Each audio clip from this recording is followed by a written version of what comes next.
mind. Piece by piece we go, with each step we grow.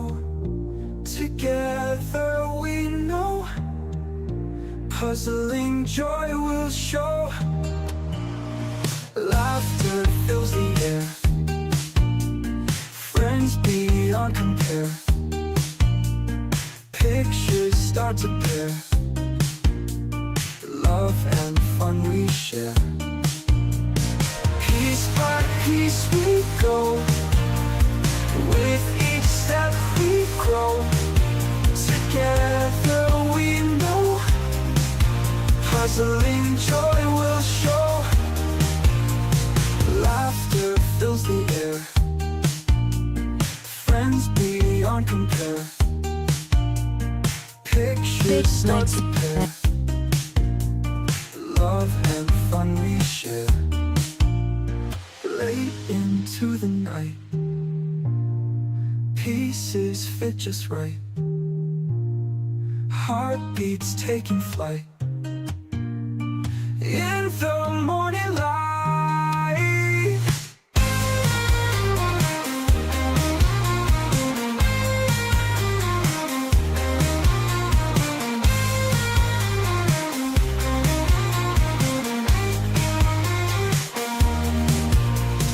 Piece by piece we go, with each step we grow. Together we know, puzzling joy will show. Puzzling joy will show. Joy will show.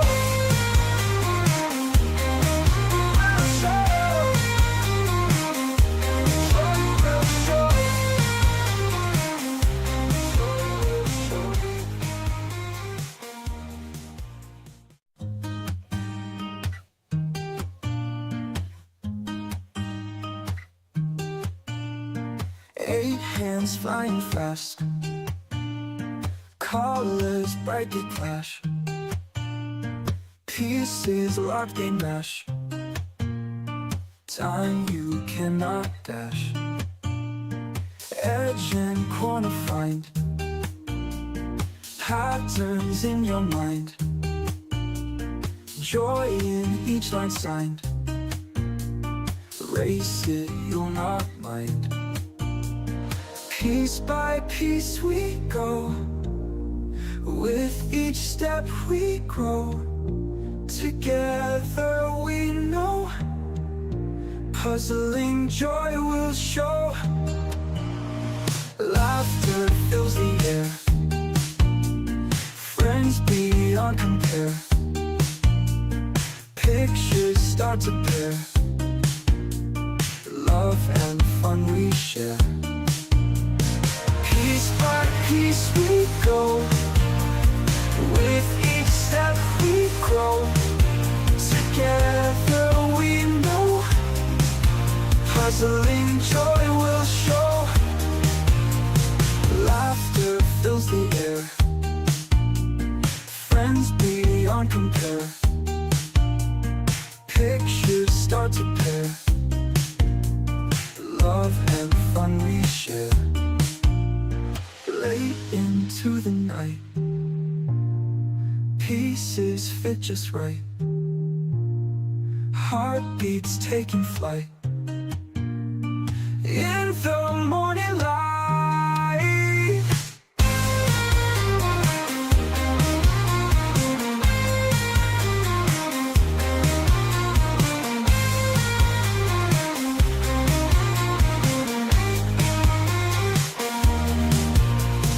Piece by piece we go, with each step we grow.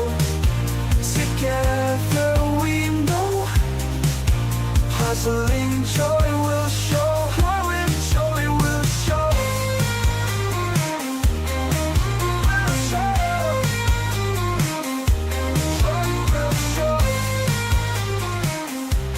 Joy will show.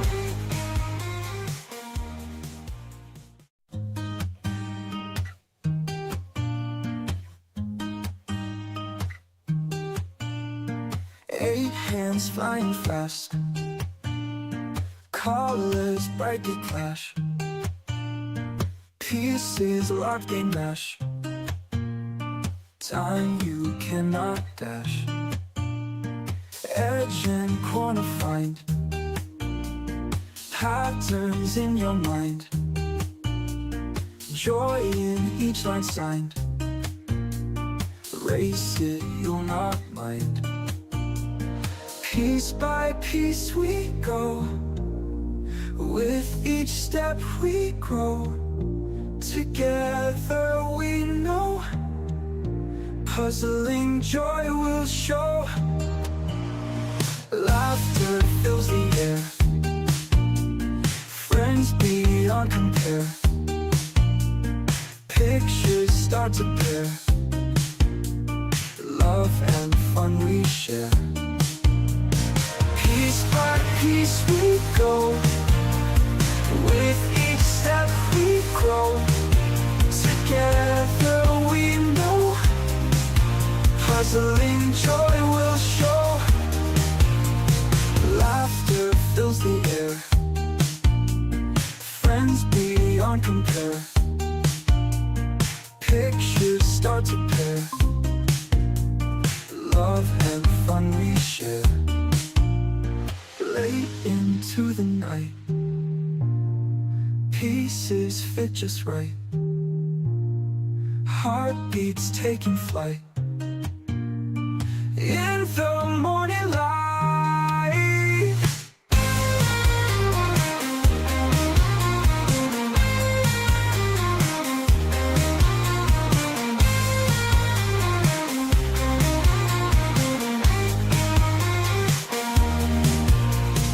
Piece by piece we go. With each step we grow.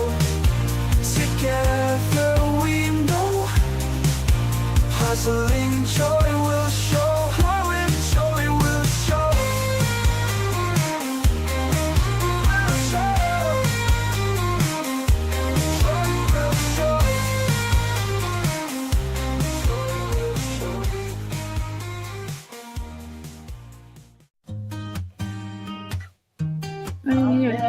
Det har tagit väldigt lång tid för mig att göra den här fickparkeringen. 8 hands flying fast. Colors brightly clash. Can someone speak so we can test the Pieces sound? locked, they mesh. Hello, good morning everyone. Time Yes, I good can hear morning. you. dash. Thank you. Edge and corner find. Patterns in your mind. Joy in each line signed. Erase it, you'll not mind. Piece by piece we go. With each step we grow. Together we know. Puzzling joy will show. Laughter fills the air. Friends beyond compare. Pictures start to pair. Love and fun we share. Piece by piece we go.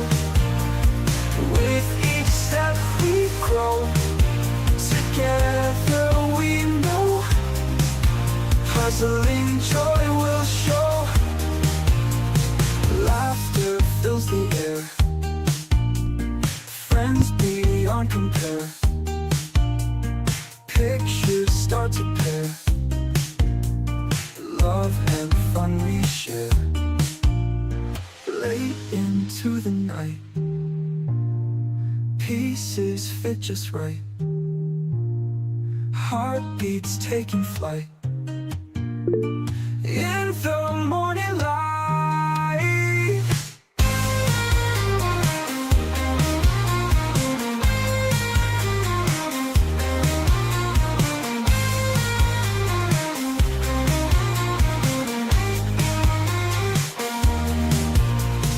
Piece by piece we go.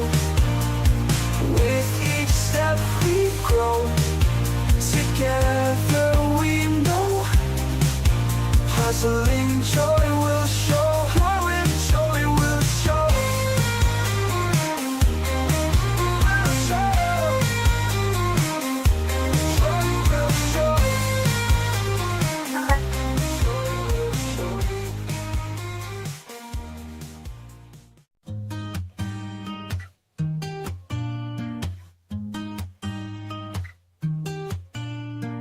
8 hands flying fast, colors brightly clash, pieces locked they mash, time you cannot dash, edge and corner find, patterns in your mind, joy in each line signed, erase it, you'll not mind.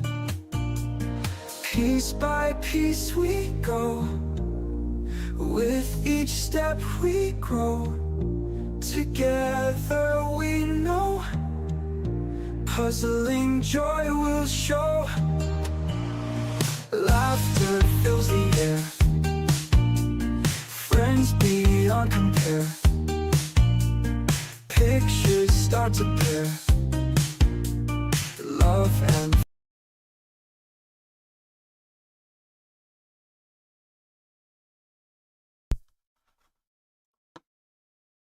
Hello, everybody. Good morning. Hope you can hear me well. All right. So today is a very exciting day. This is going to be the first online competition with 1,000 pieces. I'm very excited about this and hope you all too. Hope you all had a good breakfast. Might have some snacks or a cup of tea handy, depending on how long you take to finish the puzzle. We have a 3-hour time limit. And we look forward to seeing as many pairs as possible finish this puzzle. I just want to remind everyone this is 1,000 pieces, so we do need a lot more space. So your cameras should be like slightly further away or show more table than they would with a 500-piece puzzle. Teresa Vitaskova, I have mainly a view of the staircase. If you could somehow angle your camera down a bit, maybe place it higher on some puzzle boxes that we get more of a view of the table, that would be good. Vesna, I only see like one end of the table.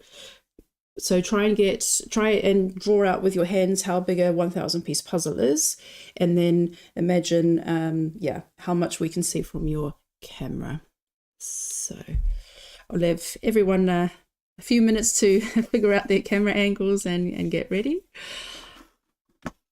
All right. Yeah, always good to err on the side of a little more room, a little more space on this one. Yeah, and Hello. Keep in mind that if you have a smaller table, you might want to use some trays or some boards to just stack up your pieces. I can see lots of different trays at hand there. That's good. So if you don't have the space to spread out, you can go a little bit high. All right. So good morning, Jim. Bright and early in Massachusetts. Good morning. Yeah, the sun isn't even up yet, so I figure if the sun's not up, might as well get some puzzling in. So I'm pretty excited.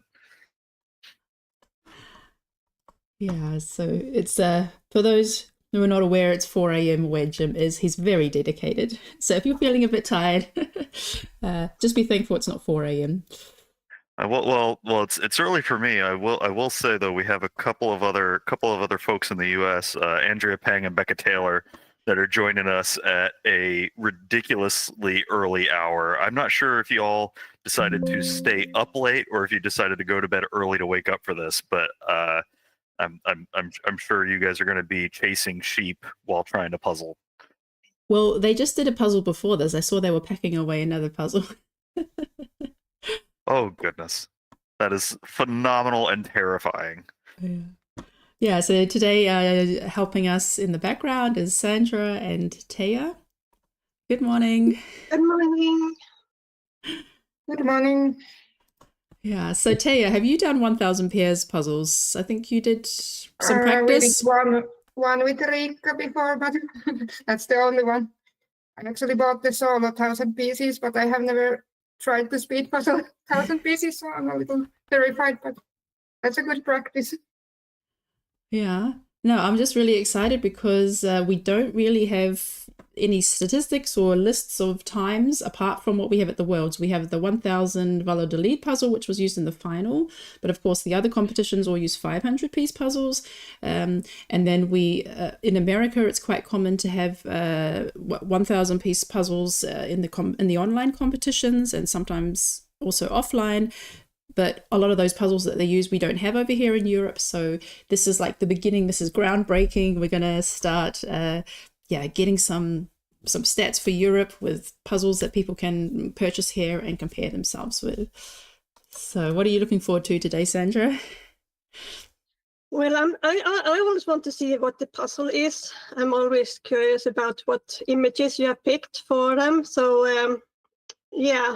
Other than that, I'm just hoping everyone is having fun. I have both the puzzlers on the table here helping me out as well, so we can keep an eye out for you, all of you. Yeah. So any last comments, Taya? Good luck, everyone. Thank you. Yeah, we really hope people have fun today. I know it is a bit daunting for many people to be considering like the big jump. I know there's a lot of people who will happily, non-puzzlers who will jump in for a 500 piece puzzle. I know there were a lot of people who would like to do a 1000 pairs puzzle, but couldn't find a partner. So great to all of you for showing up today. And yeah, hope to have some fun. Okay, looks like most people have got themselves set up. Teresa Vitaskova, if it's possible, could you angle your camera a bit more at the table? Maybe, yeah, that's great. Thank you. Oh, you've got a whole cheerleading squad next to you. That's fantastic. All right, and welcome to everyone who's watching on YouTube. Yeah, let us know if you've done Pairs 1000. So because the only one we have is the Valladolid, I know several pairs that are participating today also participated in the pairs competition in the final. So I'll just read out a few that I recognize: Katarina and Chiara, who came second. So looking forward to having them here today. Well, Becca Taylor was there, but with a different partner, and Andrea as well.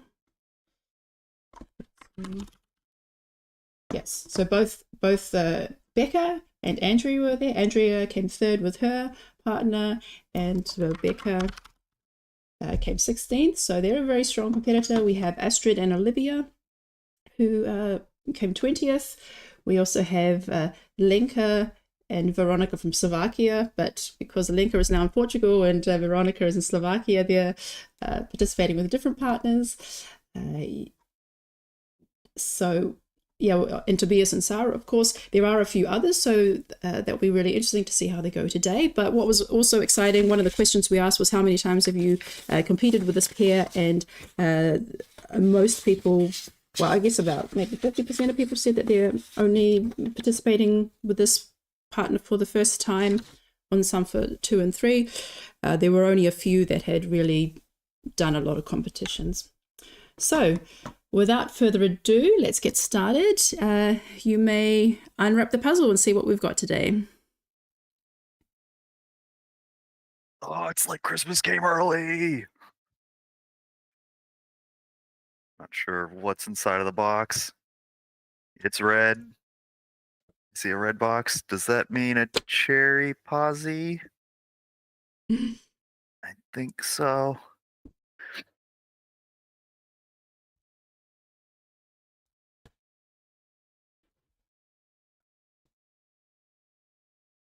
Michelle, do we Yes. have confirmation on the CherryPazzi? Yes, oh, okay, it is cool. CherryPazzi. So yes, if there's plastic, remove the plastic as well. Oh man, everybody's starting to dig into it a little bit. Also, people in the YouTube chat, please keep the excitement going, because this is going to be a marathon. So if you're excited, the puzzlers are excited. Okay, so when you've finished removing the wrapping and the plastic wrap, please place it back in the middle of the table. Then we know you are ready to go.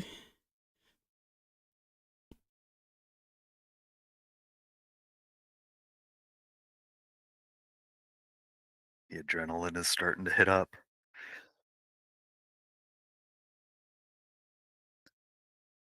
Okay. Anna R, your camera is sideways. I don't know. Is it possible to switch the angle? Don't know. If it's too hard, just leave it like that. We'll just have to turn our head sideways. Okay. All right. Everyone's got the puzzle unwrapped on the table. Let's do a countdown. 5, 4, 3, 2, 1, go. Good luck, everybody! And they start tearing immediately into the box. Groundbreaking situation here for EJJ, getting the 1,000-piece pairs and going here. Oh, Mary, your boxes. Yeah, that's good. That's better. Yeah. So just be careful where you place your boxes, that it's not blocking the camera. All right. So as you guessed, it is a CherryPazzi. Let's take a closer look. Now, this is called My Sewing Corner, and it's a beautiful puzzle. This was so much fun. I really loved this. I did this with my daughter together, and yeah, colorful sections. Everything's got something going on. So even the wallpaper, you have like a light on this section. It's a bit darker in the corners. There's portraits on the wall. So you can basically start anywhere. And there's plenty of different sections to work on. And yeah, colors that jump out.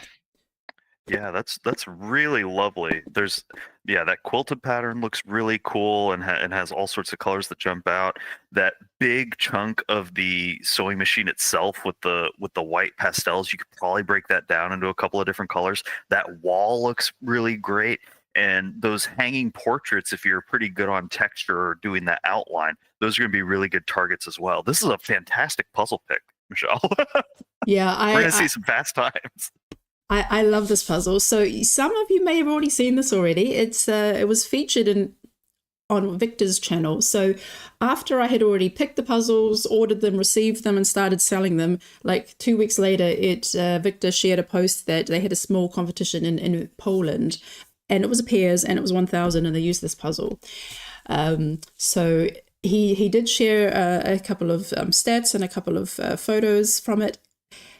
So from what I understand, Victor and his pairs partner came second with 1 hour and 7 minutes. And then Veronica Huptas, who was the second fastest individual, and her partner, who I don't remember the name. It was just Instagram posts, and I've lost it already. But maybe if somebody was there, they can share the stats. Apparently they got something sub 50-ish. Yeah, so maybe Victor joins in and can tell us something about that. But in any case, we've got a 3-hour time limit. So if all that sounds a bit daunting for you, just take your time and work at your own pace. So on screen, we have AM. So that's Anna and Nina from Germany. And then we have Aaron and Graham from the UK. We have Adriana and Johan from Sweden. We have Alex and Paola. Do we? Alex L and Paola. I don't see which country they're from. Yeah, they didn't specify which country they're from, but they're participating for the first time. Glad to have you there. Then we also have Alexander and Anthony from Germany, and Alina and Jana from Germany. So Alina and Jana actually participated in the Worlds together, and they were also in the final. So congrats on that. That's a huge achievement. And we can see people already getting the flip squared away. Usually on a 1,000-piece puzzle with pairs, the flip will be done close to like around 3:30, maybe 4 minutes, if they're really screaming their way through it. But if some teams that are doing a little extra sort, maybe a little slower, they're closer to like 5.5, maybe 6 minutes on the flip before they really get digging into building some things. But you could see some of the people on camera are already most of the way done with their flip and starting to get going here. Yeah, so something a bit different today. When we did the registration email, we asked the question, do you have anything you'd like to share about yourself or a funny experience with puzzles? And so we had about 20-ish people who left a comment, and we'll be sharing those comments throughout the competition as the people show up.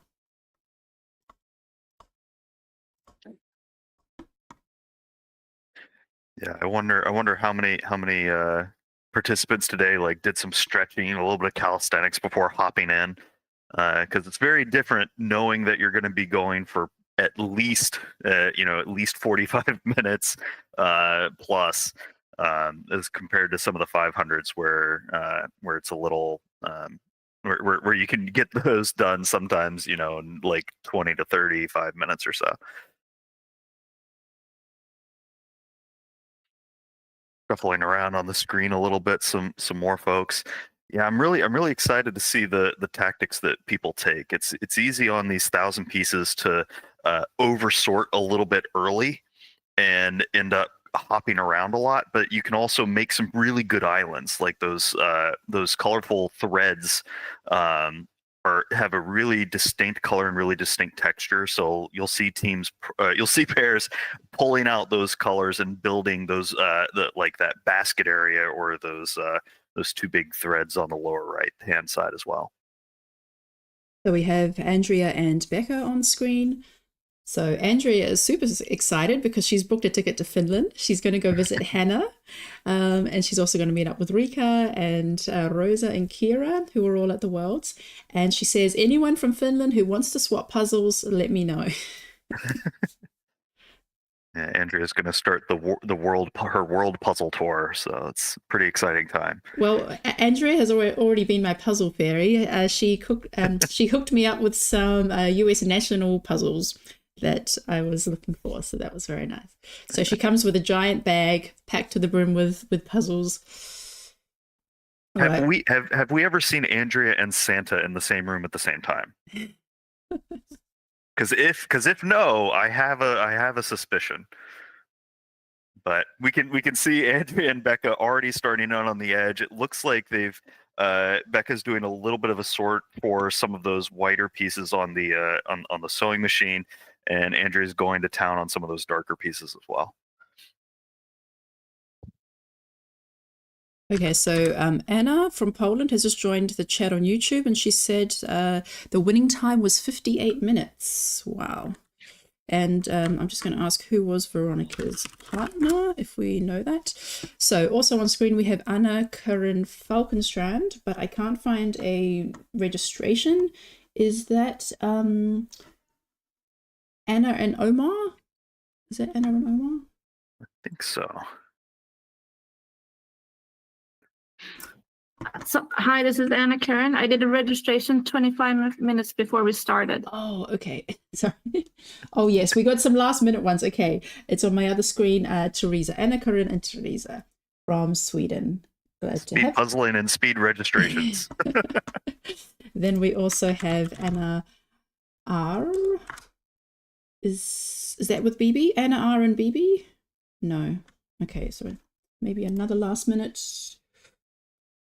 Okay, don't see who Anna R is at the moment, but they're puzzling sideways, extra special today. Then we have Annemie and her mum Erna from Switzerland. We have Annette and Carolyn from Germany. And Annette said that she organized a puzzle competition 3 weeks ago for elementary school pupils at her school. Lovely. Get them started while they're young. That's absolutely fabulous. And then we have Frukia and Arjen from the Netherlands on a round table. Yeah, it's actually really, really cool to see that small round table on the 1,000, because if they use their positioning well, they can actually move around that table real easily in order to do some sorting, to do some building, without having to worry about getting caught on an edge. It might be a little awkward with the square build in there, but we'll see how they do with it. I'm pretty excited for them. Yeah, we can see everybody getting off to a really good start here. We're coming up on about 9 minutes, 20 seconds in or so. And Andrea and Becca are almost done with the edge. For those of you in the know, 1,000-piece puzzles usually have about 126 pieces along the edge. So if you think that solo-wise, if you're doing a 100-piece puzzle in about 5 minutes or so, maybe closer to 6, it's a pretty good pace to have a lot of that edge locked up at this point, especially after a big flip.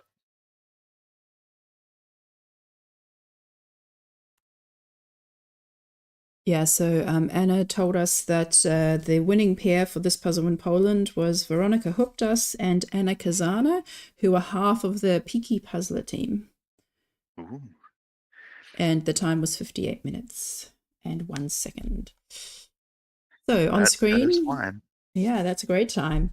So just about the piece cut. So at the Worlds, there was the Valladolid puzzle, which was very fun and lots of beautiful, colorful sections, very pleasing and very, very good as a speed puzzle. The winning time is 47 minutes. However, that was with the Ravensburger cut, and this is the CherryPazzi cut, which only has 2 ins and 2 outs. So you don't have the variety of piece shapes. However, you do have a variety of knob shapes, corners. Yeah, some pieces are really rounded, some are very angular, but you just don't have the 3 knobs, 4 knobs, that kind of pieces. So that might be a reason why this one, took a bit longer. Yeah, when it seems sort of counterintuitive that the more similar the shapes are, the more difficult the puzzle is sometimes, because you can't use as much context clues to really get things going. So if you have to dig into more of the individual knob and hole shapes, that can be a deciding factor in how fast you are sometimes. So on screen we have Barbara. Oops, sorry, just lost my place. Barbara and Magdalena from Austria. And I just want to mention something that I saw on Instagram yesterday.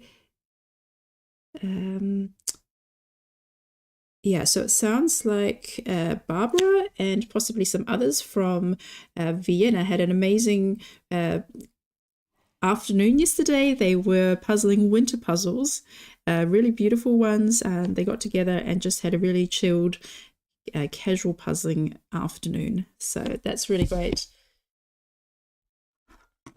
that they have friends to puzzle with in Vienna. So also on screen we have Bibi and Anna from Denmark, Carolyn and Elise from Belgium, Catalina and Denise from the Netherlands, and Christina and Nina from Denmark. Yeah, you can see. I think it's the lower left corner there. I think it's Catalina.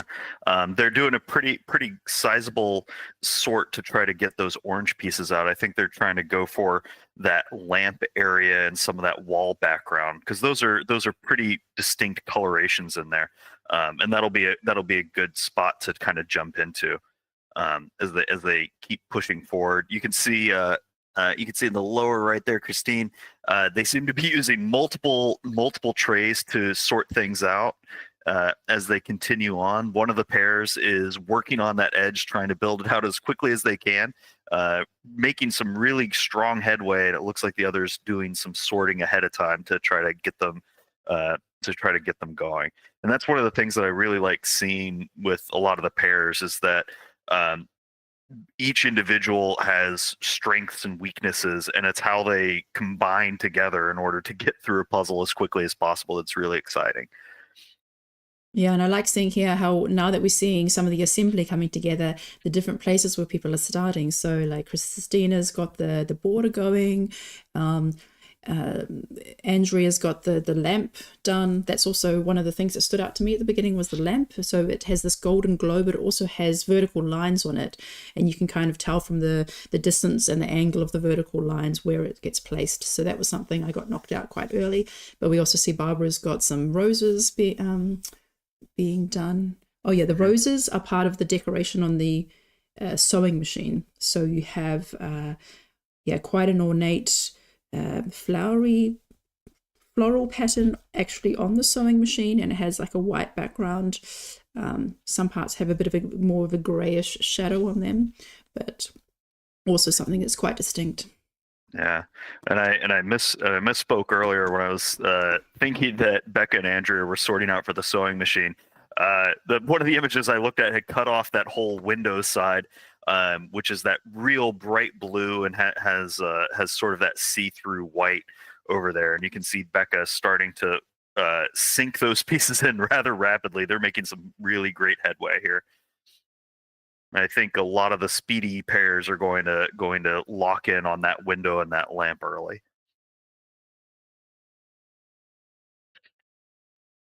So we have Claudia and Lothar from Germany, Cornelia and Simona from Austria, Dietmar and Isa from Germany, Dori and Philip from Germany, and Amelia and Daniel from Finland. Alrighty. Yeah, and you can see the Finland team. They're going for a lot more of the build chunks of island strategy rather than going for the full edge outright and then building in the field. They're making these chunks of islands that seem to stick together really well, and going from there. And that's a good spot to start off on some of these thousands, just to get some anchor points in that you can build off of, especially in pairs. The big question that you always have to ask is, where are you going to find the joins? Where are you going to find the spaces? And you can see one of the pairs is working on the edge, sort of off to the side, and they're going to be able to slide those around and lock them into the rest of the puzzle, which is really, really cool. Fruze is making a note here that the shapes of CherryPazzi are really distinct, which is kind of interesting. A lot of times with ribbon cut puzzles, those standard shapes are very similar, but CherryPazzi's are a little more wacky in that kind of like Cobble Hill in a way. So it's this really curious cross between a random cut puzzle and a ribbon cut puzzle that's that can be pretty speedy for folks.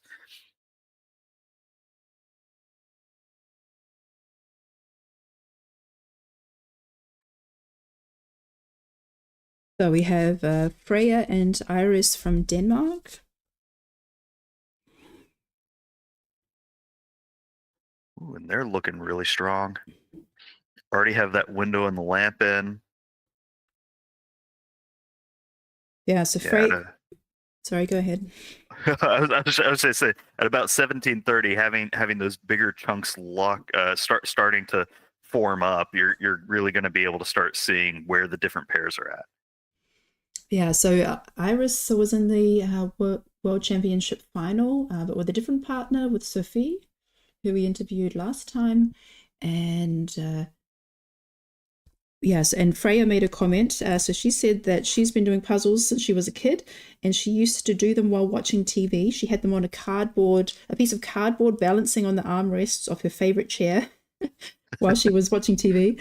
And she's also done the 13,200 piece Disney orchestra puzzle a couple of years ago. Wow. 13,000 pieces. Yeah, that would take a while and take up a bit of space. Space is always the thing that I'm curious about for those mega giant puzzles. I don't think that would fit on a couch armchair, but it would be really impressive to see somebody try. So we have Hanka and Eva from the Czech Republic.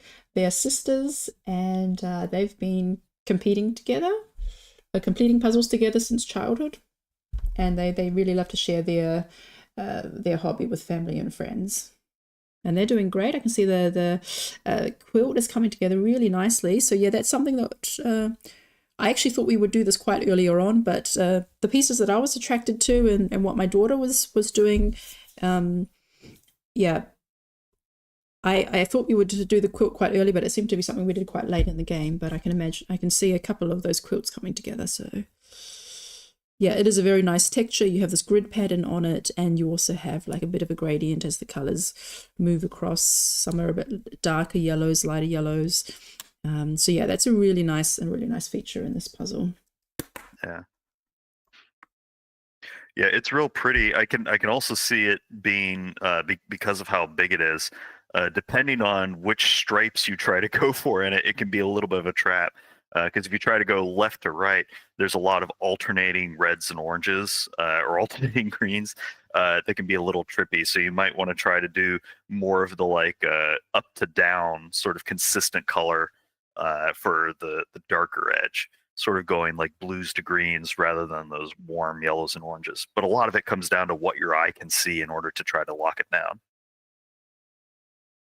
Yeah, we also have Hi-Fi and Colin. Oh, look at them go. From Ireland. Then we also have Inga and Philip from Germany, and then Inga and Jim from Netherlands. For those of you wondering, no, it's not. I'm not the same Jim. That Jim is way cooler than me.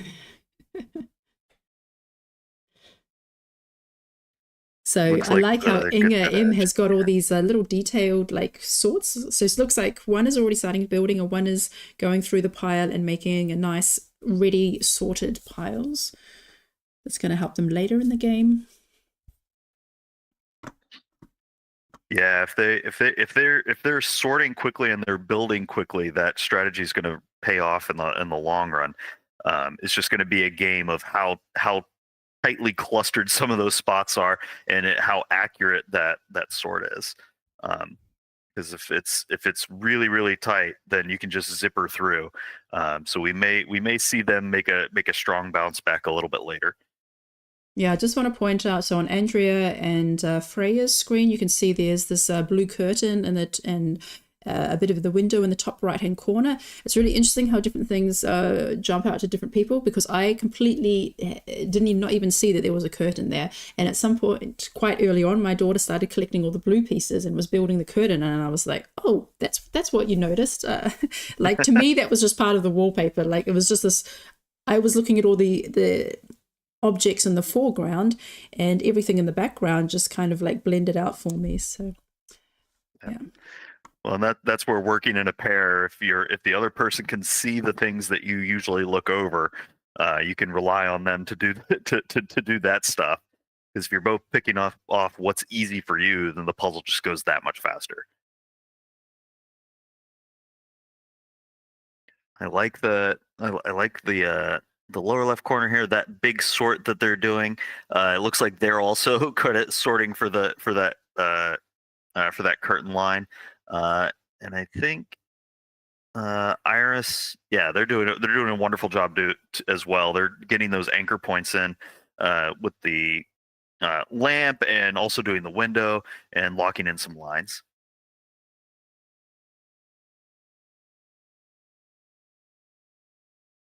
So we have James and Kasha from the UK on screen. James wrote that Kasha will discuss at length the strategic merit of eating puzzle pieces during a competition. I am infinitely curious about this particular methodology. I wonder if it's because it changes the shape and then you can keep going from there. So we have Jana and Maria from Slovakia in the top right-hand corner, and also very methodical what they've done there. Really nice piles, really nice detailed color sort. And now one of them is starting on the border, the other one looks like starting with possibly the lamp with the yellow section. We also have Jenny and Maya from Finland.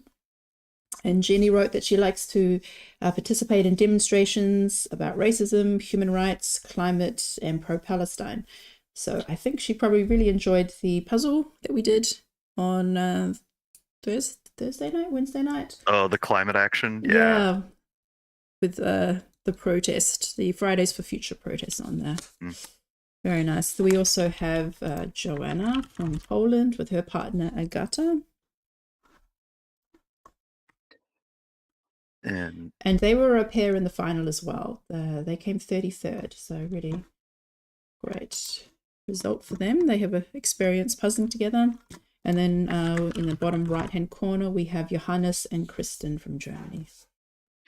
And you can see why Johanna and her partner would have been in the final. They already have the full edge complete. They have the lamp locked in. I know you might not be able to see it with the sorting tray that's over top, but they have a lot of that curtain built and some of the sewing machine as well. So they are flying and going to town. What's interesting is that they didn't do hardly any sorting at all here.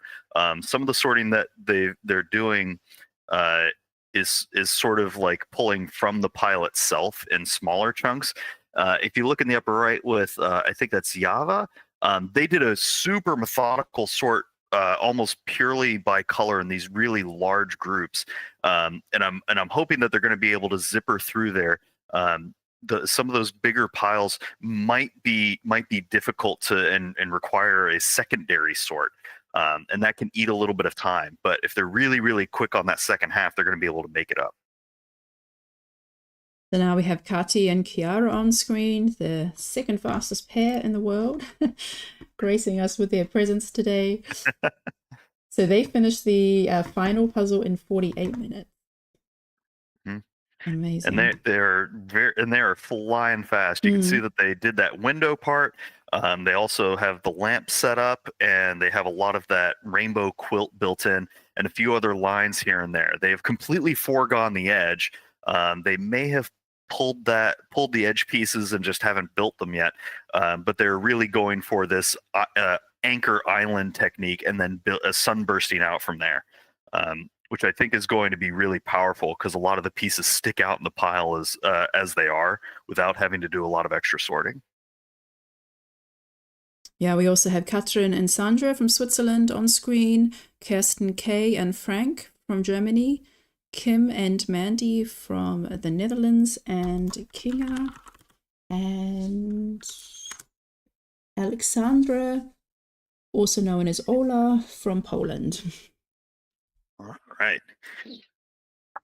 And you can see Kim and Mandy also have that that blue curtain built out. They have a lot of the edge, a lot of the upper edge built in. They have some of that lamp. I wonder if they're going to end up floating into that yellowish wall background as they continue forward. And you can see in the lower right, I can't quite read their names. I'm very sorry, but they're using multiple sorting trays, probably as little holding spots. They might have a smaller table there, and you can see both of them are working on the same side, which is always interesting for pairs where they're positioning. You'll see a lot of pairs either go opposites or kind of on the same side, so that way they don't have to split the piles a whole lot, and they both can see the puzzle on the same right side up sort of angle.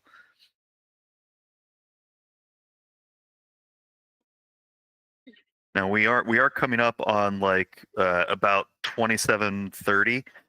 So I'm curious, if you're in the chat, what times do you think that our fantastic pairs here are gonna wrap this puzzle up?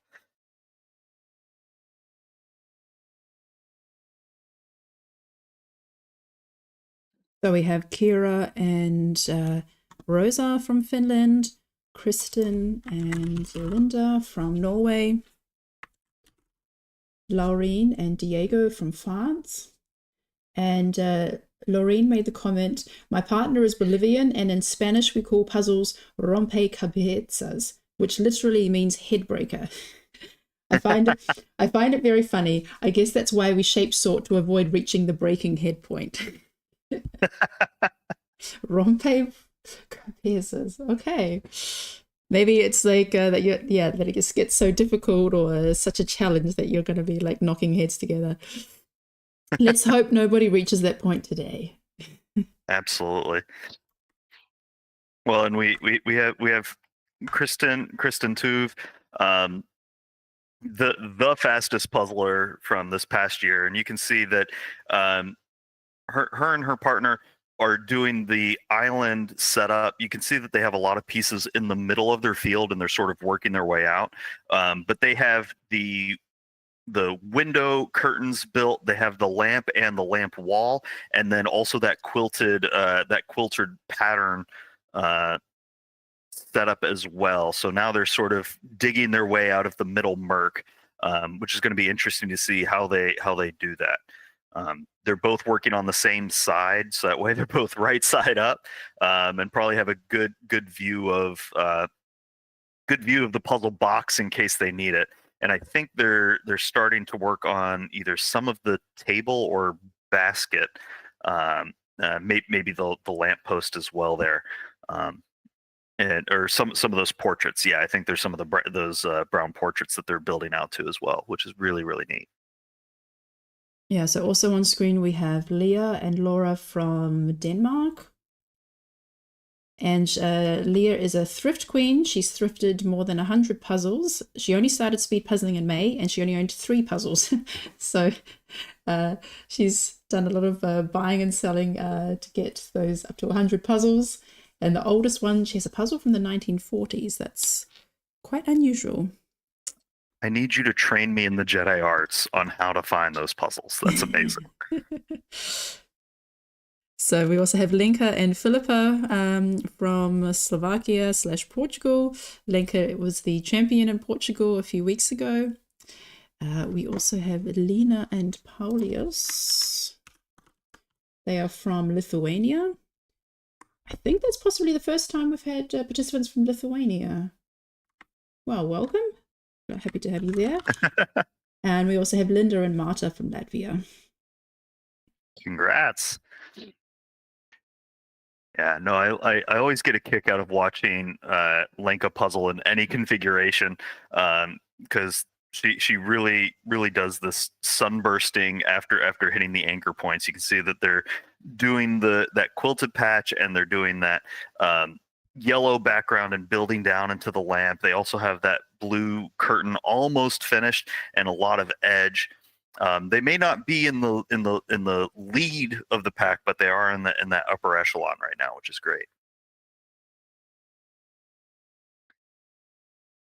We also have our first guess of around 50 minutes. I think around 50 is a pretty safe bet.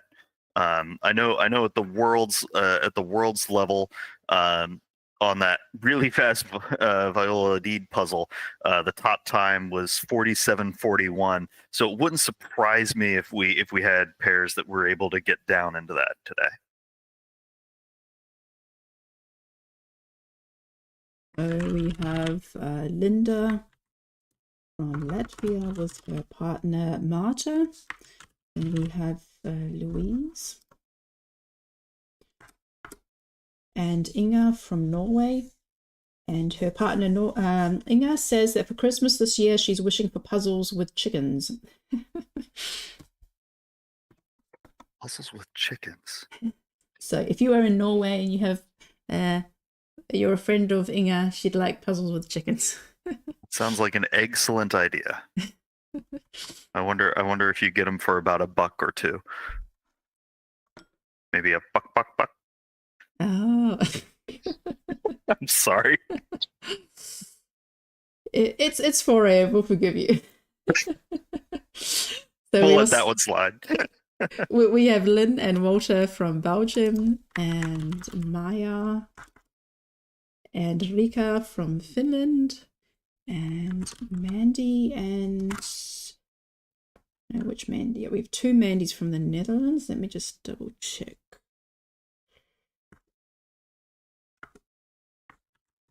So it could be Mandy and Jan from the Netherlands, or it could be Mandy and Kim from the Netherlands. Okay. You can see Maya's pair. They have the edge. They have that blue curtain built, that lamp in the upper left, and it looks like they're also going to try to Dead Reckoning pick in place the part of the sewing machine right in the middle of the puzzle there. So that way they have a really strong anchor point.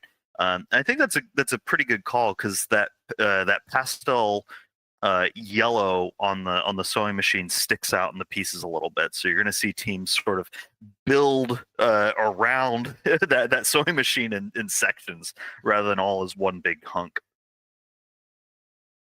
Now we have Mantis and Gintare from Lithuania. Okay, we have 2 pairs from Lithuania. Then we have Maren and Jorn from Germany. They were also in the World's Final. They came 62nd. Then we have from Slovakia, Maria and Veronica. We have Maria TB from Sweden with her partner Evelina and her box assistant Kat already in position. We have Marie and Thomas from Norway. Always helpful to have a box assistant. You want to make sure that box does not go anywhere. Very, very important job that I don't think gets enough credit. You can see that in the lower left there, they're making pretty good progress getting some of that border built. It looks like Maria and Tomas, they have the whole edge complete. Congratulations. This is whenever you're in a slog, it's about pushing through and staying positive as you dig through it. You're doing a great job so far. We can see who's in the lower left there. They have the whole edge. They have that quilted part. They have parts of the sewing machine. They're making some pretty good progress. Yeah, Maria and Veronica are doing amazing. Yeah, they're doing very, very well here. Hitting a lot of those island points. The fun part's going to be how do they join those all together.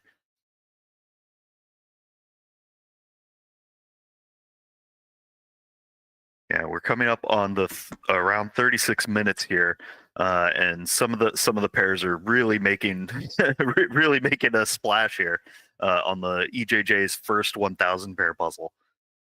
So we also have Mary and Michelle from Germany.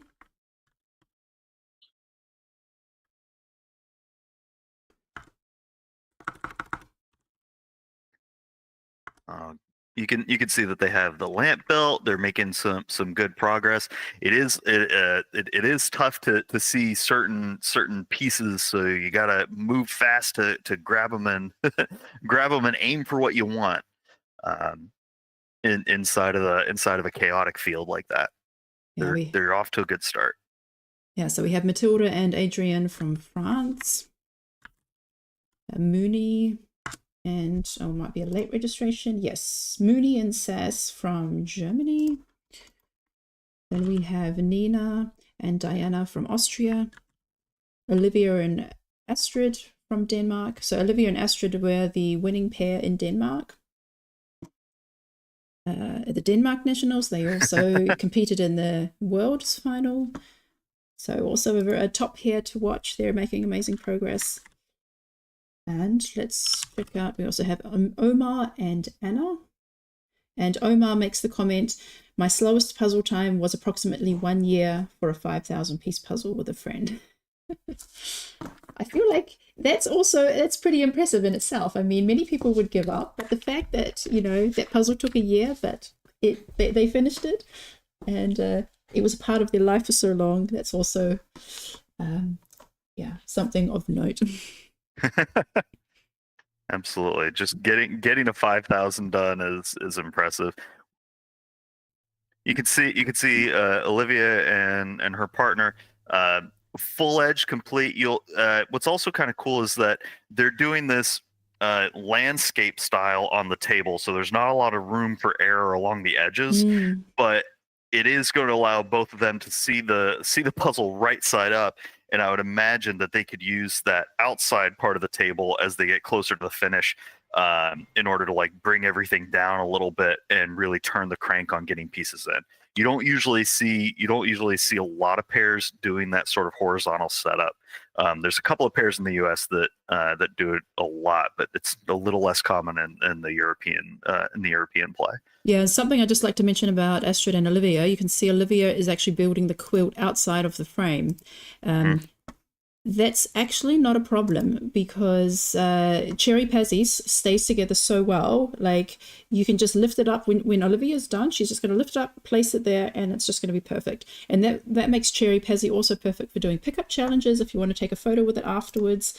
Yeah, perfect. You can even do probably a spin and a flip with it if you like as well, depending.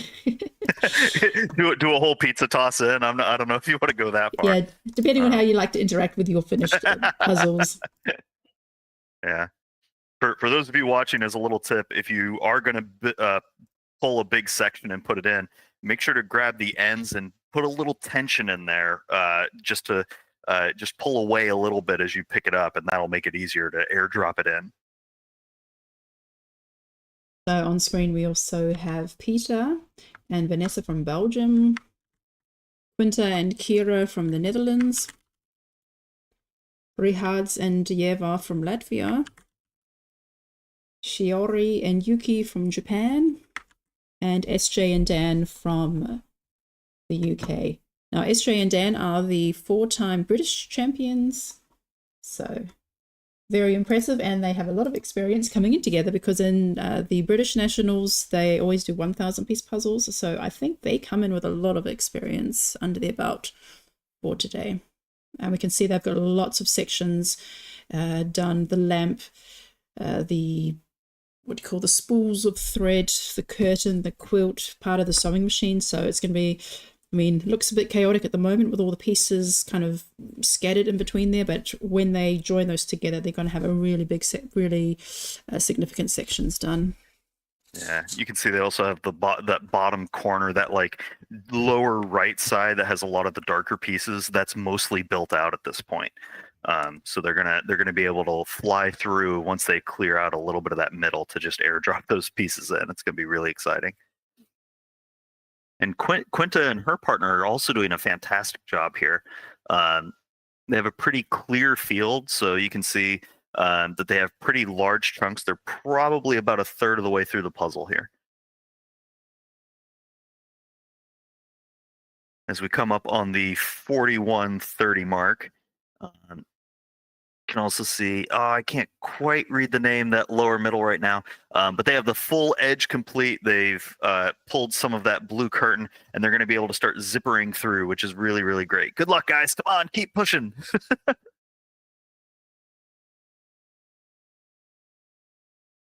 And we're nearing the end of the alphabet. I'm good. So no one's finished yet. It's 41 minutes. Okay, I've just got like maybe about 10 more people to introduce.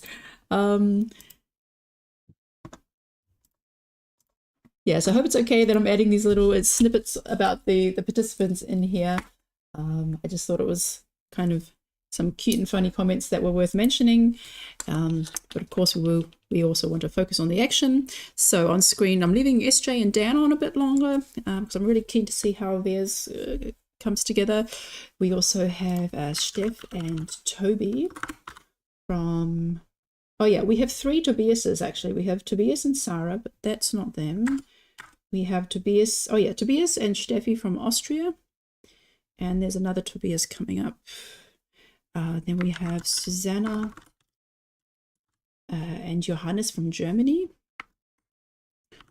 Teresa and Nicola from Czech Republic on a lovely wooden table. Very nice. Then we have... Oh, look at him go. I'm not quite sure who T and my fam is. Is that Tobias? Is that the 3rd Tobias? The one with violins on the wall? Yeah, when you finish, if you could just write your names in the chat, then we know who, how to allocate the results to you. But very fine collection of musical instruments on the wall there. Then we have Tobias. So the 3rd Tobias is... And they're doing a really, really great job here. You can see a lot of these pairs. They have a lot of pieces sort of in the middle of the build field, and that can either be because they've sorted it and they've set it up and those pieces are where they belong, or it might be that they're going to come back to it later. One of the big things that you always want to think about is being able to leave a section that is a little tough if you're struggling with it, and come back to it a little bit later. So that way you can really keep that crank turning, because early on the goal is to just get pieces in. So the more of the easy things you can knock off that your eye can see, the faster the later chunks of the puzzle are going to go. So you don't always have to feel like you have to sit in the slog. Yeah, so in the bottom right-hand corner, we have Tobias and Jolene from Germany. I wonder if the Tobiases will all get together and then have a puzzle off on who gets to be the one true Tobias. So look, yeah, everyone's looking good there. Everyone's, yeah, managing their space as well. Yeah, and that's a tricky thing on 1,000, especially if you're not used to doing them. There is a huge scale up going from a 500 to 1,000 that a lot of people don't think about. It's, the sort of the reflex idea is, oh, it's double the pieces, so it's twice as hard. It's actually closer to about 3 or 4 times as hard, because that pile is so much bigger now that it takes you longer to scan through it in order to find what you want. And so every little thing just takes that much more time. So 1,000s really are tougher for across the board than 500s by a pretty significant margin. So I've been told I need to pin Kati and Kiara, that they are storming ahead, that we don't lose sight of them. Ooh, okay. Ooh, they are flying. 100 pieces left at 45 minutes. Okay, let's leave Kati and Kiara on. But we've reached the end of the alphabet, so let's introduce the last participants. We have Tobias and Sarah from Sweden, who are also doing amazing. You can see the puzzle really coming together there. We have Veronica and Noelia from Spain, Vesna and Jan from Finland, Vicky and Tekla from Hungary, also doing amazing. Like, they've got some, over half of the puzzle done. Wies and Danique from the Netherlands, and going to keep Kati and Kiara there. So I just want to mention a little story from Veronica. She said that the first time my teammate and I did a puzzle, at the very end it seemed there was a missing piece. We were looking around for several minutes, and right when we were starting to panic, I discovered it was in my pocket. No idea how or why it got there. She asks me to check my pockets every time we do puzzles now. It's always fun whenever a mistake becomes puzzling lore, right? So from now on, I will always check my pockets for a piece that has somehow been stowed away. All right, looks like we're nearing the finishes, so I'm glad we got through everybody. I'm going to leave, Vicky and Tekla making amazing progress. We also we should check in with Andrea. Oh, I see Alex just joined the meeting. Okay, maybe they came a bit late to the meeting. Good that they're there. Kati and Kiara are way ahead of the field right now. They really did that center build out, and so now they mostly have edge and that bottom, I think it's like the bottom row of pieces and a few little islands in the middle to get through. There might be room for Andrea and Becca to catch up here if they really put on the gas, because they have a fantastic close. And a lot of those pieces a lot of the pieces for Kati and Kiara are only on one side, so there's a lot of reaching over that might block some of the puzzle. But they have a pretty sizable lead at this point. Yeah, you can see them getting on top of each other a little bit, trying to find ways to stay out of each other's way. Kristen and her partner have the full edge complete, maybe down to about 150 pieces or so. That lower right-hand side underneath the table with those darker pieces are still sitting away, and then a lot of islands in the middle, which is really interesting. A lot of times they'll end up making strips of pieces, strips of holes that can be filled in rather quickly towards the end. They may have a few more gaps here than they really want. You can see Andrea Pang and her partner Becca have that lower right-hand side and a little bit at the top that they still need to fill in. They might be about 150 pieces behind. They might be neck and neck with Kristen at this point. Vicky and Tekla also doing a wonderful job. They have a pretty sizable hole where that table that the sewing machine needs to be sitting on needs to get filled in. But it looks like Katya and Chiara are well ahead of the field right now. We can also see who's in the upper left. Tobias, yeah, Tobias and his partner. I'm sorry, I don't know who that is, Michelle. You can you can correct me. They're doing a really good job. They have a lot of that middle that they need to connect through in order to catch up to the rest of the field here. Yeah, just want to make a point that Vicky, it looks like Vicky and Tekla's working on the quilt. So there is a hole. You did mention there's a hole in the bottom left corner, but when she drops in that quilt, it's only going to be like the gaps in the background. Yeah, so just in the image, what was left when my daughter and I finished, when we're done all like the main sections, the portraits on the wall went surprisingly quickly. Like they have different frames and frame thicknesses. And that was quite easy to fill in the gaps of the portraits. In the bottom left and the bottom right corner, you do have some dark shadows, and you have the edge of the table. But you can tell the table edge has a grain, and the grain goes in different directions. So you can tell if it belongs on the right side of the table or the left. So the background went surprisingly quickly. We're going to just see it just fly at the end. Well, and closing with pairs is always phenomenal, because you have two people that are very, very good at shape work and at color, and they're going to be able to fly into the end here. You can see Katya and Chiara, they're just filling in a little bit of those gaps right underneath of the sewing machine and at the very, very top. They're down to maybe the last 25 pieces or so, maybe 30. And they're going to be able to get those in very, very, very quickly, which is absolutely fantastic. And it kind of goes to show that going full edge isn't always required for every pair. I know a lot of people are very staunchly edge or no edge, but living proof that you don't need to do it every single time. And you can see they're both leaning on top of the puzzle, trying to get those pieces in.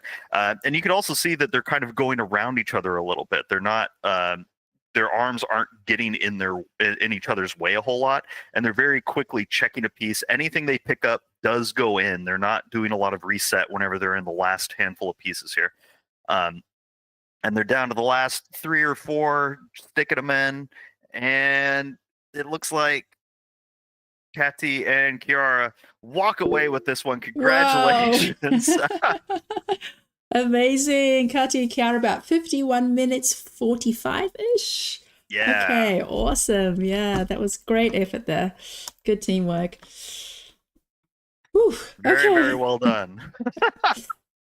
Nice. And so, now the race continues, going for second.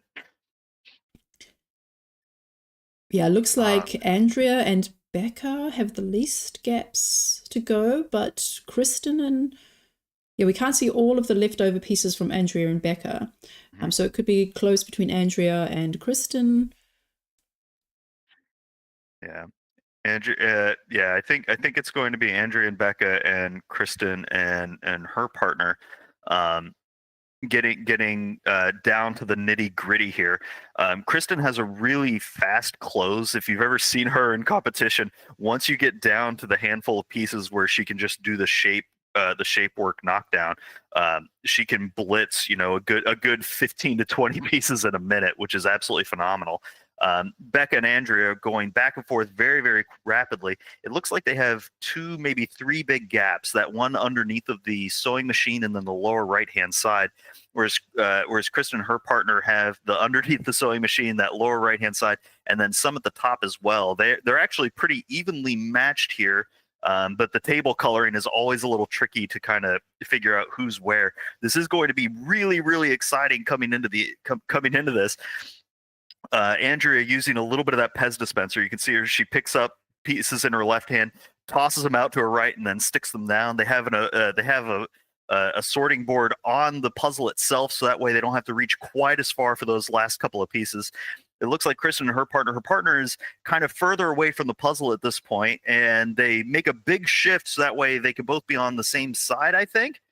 Her partner's reaching around. Kristen is flying, trying to get those pieces in one by one by one. They've put the pieces underneath of the puzzle so that way they both have access. But the holes that they're working on are further away from them, so they both have to reach a little bit. Becca and Andrea, it looks like they're sort of getting around each other bit by bit, trying to get those last couple of pieces in. Kristen just relentless, getting one piece at a time, like a typewriter, just consistently dropping one in, and you can see that Kristen's now at the point where she's not really putting a piece back if it's not stuck. She is going to brute force anything that doesn't go in. There's now just a handful of lines that they need to get in, and I can't quite see how many holes there are left for Becca and Andrea, but Kristen and her partner might be ahead here. Coming into the final stretch, I think they both have maybe about 20 to 25 pieces remaining. Becca and Andrea pulling a handful of pieces in. They need to get that lower right locked out quickly. Kristen and her partner, they look like they're going slow, but they're so consistent with the timing that they're going to be able to pull ahead here just a little bit. They need to get those blues knocked out in the upper part of the puzzle and underneath. They may be able to pull away from this. Becca and Andrea only have that middle bit of the sewing machine left and a little bit at the top. But Kristen and her partner are just so darn consistent being able to get those pieces in. They look like they're going slower, but they're so precise with all those pieces trying to get them in. They're down to maybe the last 10 pieces or so. Becca and Andrea have that middle bit of the sewing machine in that top left. I don't think they're going to be able to catch up. Kristen and her partner are down to the last 2-3 pieces, and Kristen and her partner lock it up Done. here in second place. Congratulations. So that's Kristen and Linda, the puzzling sisters. Excellent. So just 4 minutes behind Katya and Kiara. And that is still sub-hour, which is absolutely phenomenal for a pair to do 1,000. It's really wonderful. And now Andrea and Becca are likely going to be able to lock up third, unless somebody is sneaking in behind. But I think they have this one on lock here, which is really, really exciting. You'd see them going back and forth using that little bit of that little tiny baby puzzle board to drop a couple of pieces in so they don't have to reach quite as far. Checking in on some of the other pairs, it looks like Olivia and Astrid are doing really, really good job playing some catch up. Lenka and Philippa have some pretty sizable gaps at the top and below their puzzle, but they have the full edge. They're going to be able to do a lot of shape work to fill in here, but Vicky and Tekla might be able to lock up the 4th place slot. Looking at that lower right-hand side, you're going to see a lot of pairs, I think, use that either that lower right-hand side and some of that blue background to finish up. But on the bottom right-hand corner, I've just pinned Anna, so A.M, that's Anna and Nina. And congratulations to Andrea and Becca. Very, very well done. And Anna and Nina only have like 20 pieces left, so I just saw them now. Anna and Nina? Let me take a The name is A.M. A.M. Ah! It's always fun trying to catch everybody as they come through. Yeah, they are doing a fantastic job. They are flying here. AM and Vicky and Tekla. I think AM is going to be able to get them. They're ahead overall. They only have a little bit of cleanup to do. You can see they're both doing that landscape style of puzzle rather than being top and bottom, so that way they can both have access to a right side up puzzle without having to fight their brain on which way things go. They're doing one piece at a time, and this is always fun with the close. Once you're in that last 25, 30 pieces in a pair, any piece you pick up just has to go in, so that way you're not burning time. But looks like they're going to be able to clean this up, and congratulations. I think hit the done. Do the done. Yes. Yes. So from Germany, A.M. also known as Anna Mengers and Nina Schicks. So that's very promising. So they're from Germany, and that's they're going to be a really top pair to watch at the German Championships coming up in February. Absolutely. Well, any pair that's able to get a 1,000-piece puzzle done in under an hour is absolutely flying. It's kind of crazy if you think back to, just a few years ago, even at like the the world's like 2023 or 2022, that kind of time frame. Um, trying to get a puzzle down in under that hour mark was sort of like the sound barrier, right? And now we have pairs that can do it pretty consistently in that upper echelon, which is phenomenal.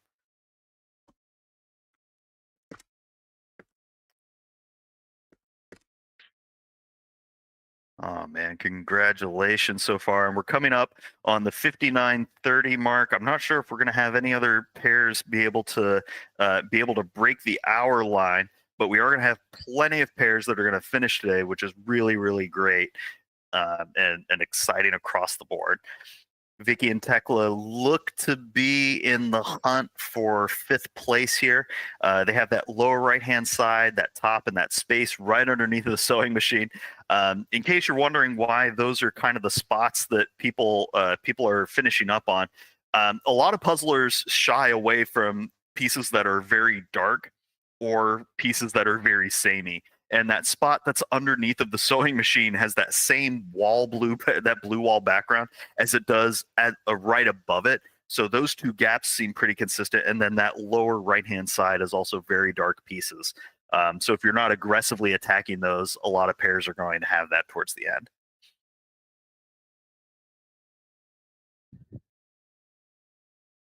Absolutely fantastic job by Kati and Kiara. Kristen and Linda, Andrea and Becca, and Anna and Nina so far for our top 4, and we're going to see everybody keep pushing as we cross the hour mark, going into the next round of finishers. It's kind of exciting. You often see these waves of puzzlers finish in sort of similar groupings. Which is kind of a shift from a while back where you would see a finisher and then a finisher and it would be spaced out. Now it's kind of similar to a lot of running teams or marathons, jogging, running marathons, where you'll have a handful of finishers and then a handful of other finishers come in. But it looks like Vicky and Tekla might be able to clean this up. They're coming into the close, that lower right-hand side and top, giving them a little bit of trouble, but they're now doing that really fast close that they're known for. Zipping around, looks like they almost like they were on a fast forward there for a half a second. Being able to drop those last couple of pieces in, no mistakes, just sinking it right away. And I think they have a piece down. They gotta find it. Check your pockets. Maybe somebody put it in one of your pockets. Did somebody try to eat the piece? And they hit done. Congratulations, Vicky and Tekla. Very, very, very well done. A solid 5th place, just over the just over the hour mark, at about an hour and 2 minutes.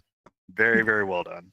Yeah, just as a reference, my daughter and I did this in 1 hour and 29 minutes and 3 seconds. So we were really pleased with that because we've only done one other 1,000-piece puzzle before, and it took us just over 2 hours.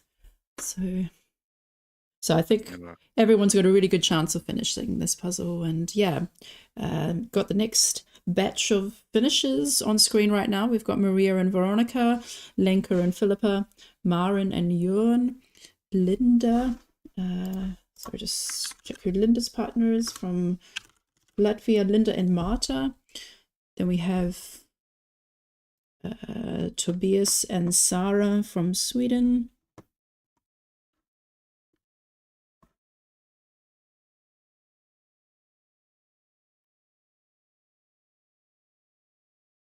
And I've been told I need to check out Barbara as well. Oh yes, Barbara and her partner from Austria. That's Magdalena, doing amazing. So now it's between Linda and Barbara. Both got about 20 pieces left.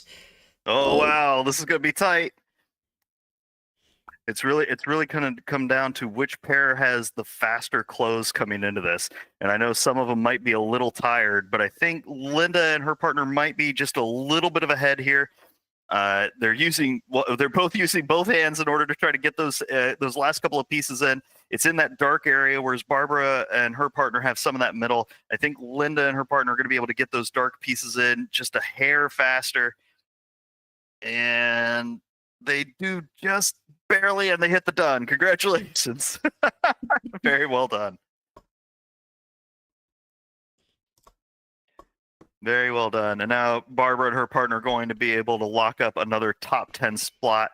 And I think Maria and Veronica are going to be able to finish here very rapidly as well. Congratulations, Linda.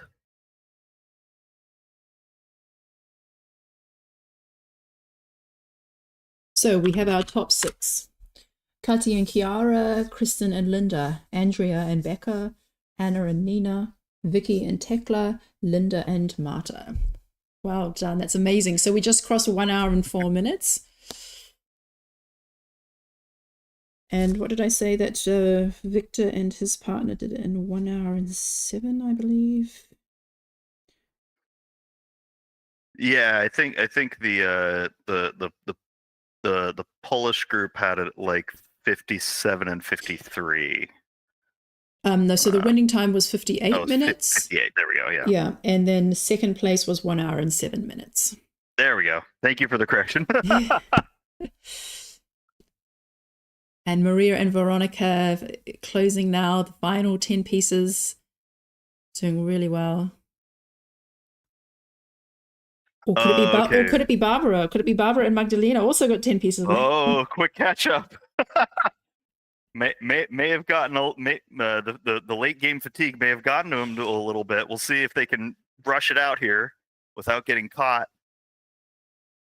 And they get it in. There we go. And 7th place, Barbara and Magdalena. Well done for Austria. Congratulations. Top 10.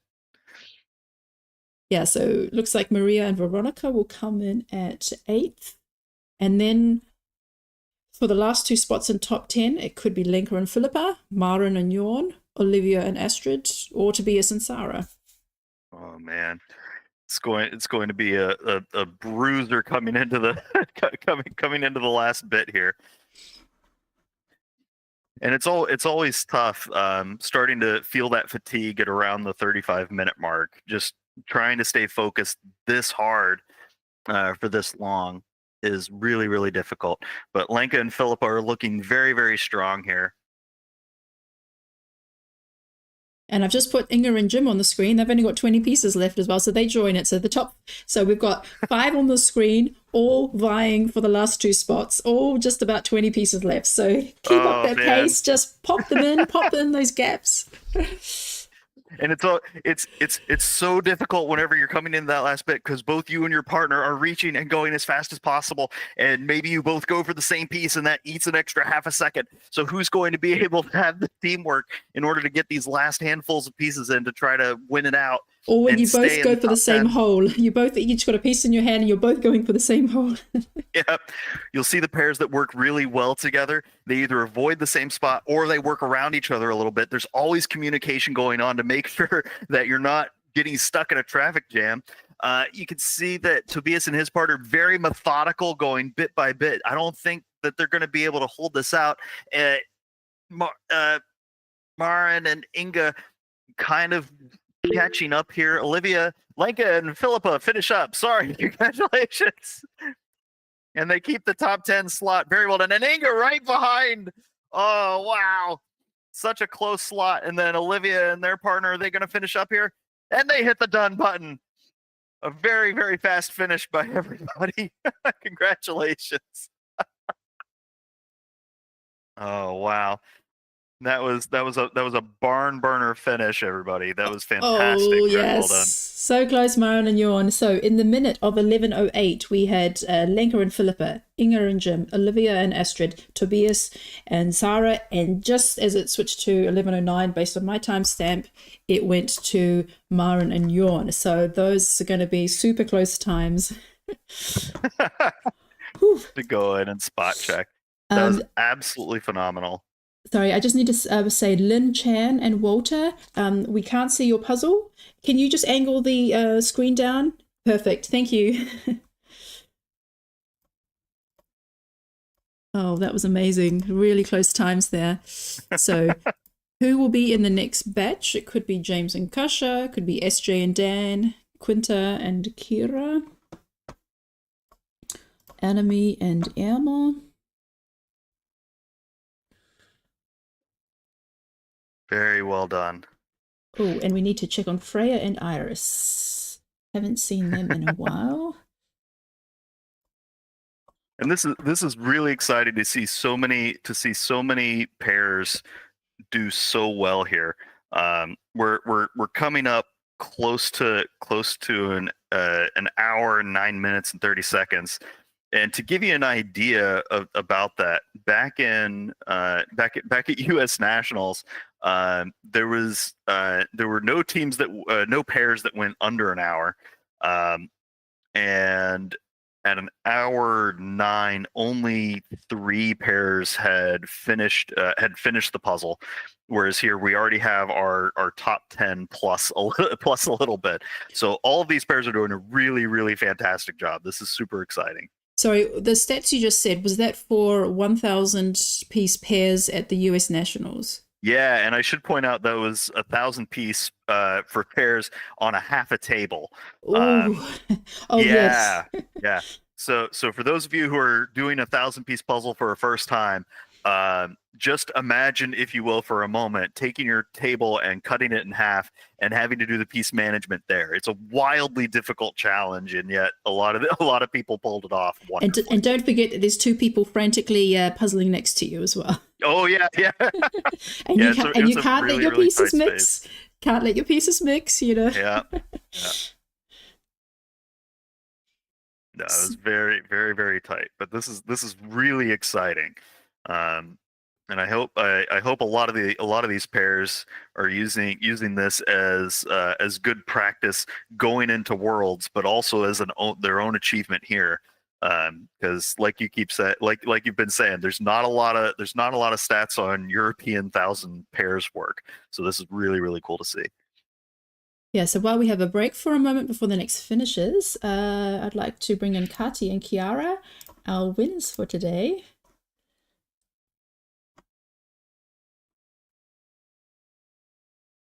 Hello. Hello. So congratulations, that was amazing. Yeah. What did you think of the puzzle? It's really pretty. Mhm, I it really, is. really like this image. I actually I'm glad we got it. I had seen it on Victor's Instagram and thought, oh, that's a really nice puzzle. It would be really nice to have it. And now we Now do. you have it. Yeah, and so how did you divide up the tasks at the beginning? Let me look at the Well, image again.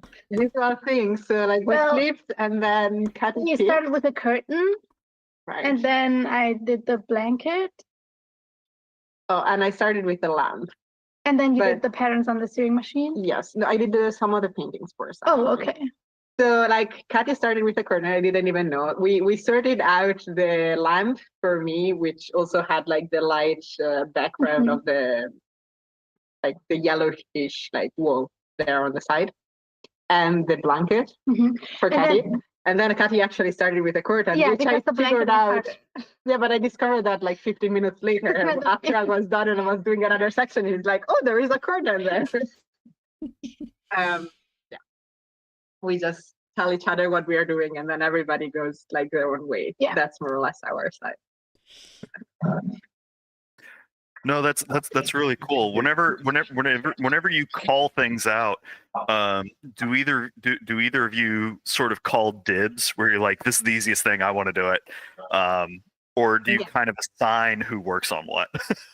No, we call dibs at the moment.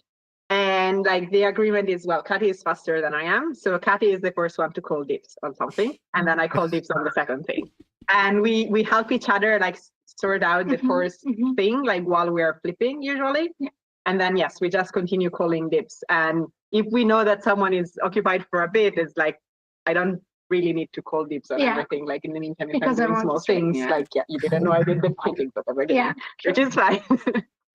Sort of a random question, but do either of you have brothers or sisters? Yes, I do Mhm. have two sisters. Same. That okay. I was about to say if it was only Kati, that's why that's why she's very good at calling dibs. Because if you have siblings, it's sort of a reflex to be like, no, I want the last French fry. No, No, I that's actually really have troubles picking the first section sometimes because I think I want her to have fun as well. Yeah. So I don't want to grab all the fun parts. We have been working Yeah. on Kati's like actually picking the easiest and best for her thing to do as the first thing.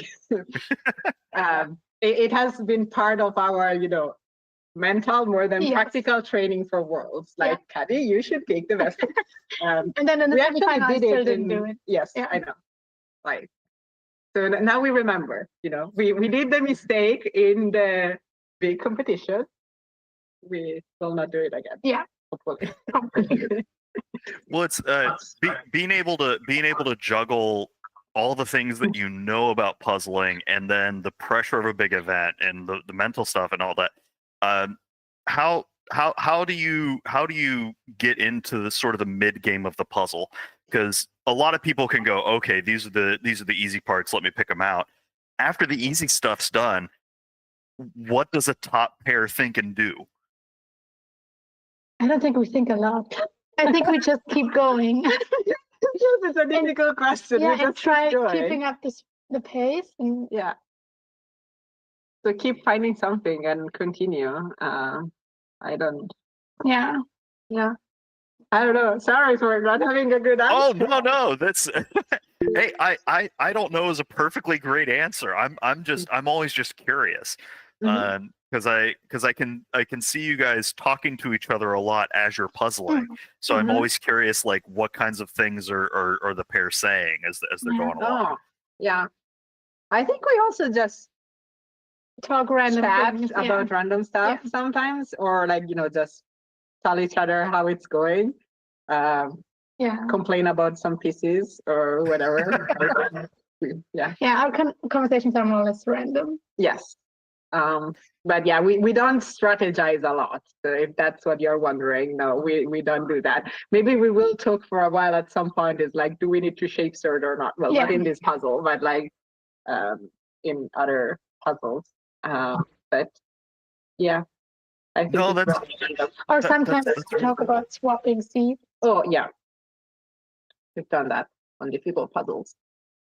No, that's really cool. So you guys are just going full tilt at this puzzle, and you're like, oh, how was Monday? And just winning the Euro Jigsaw Jam inaugural first house puzzle.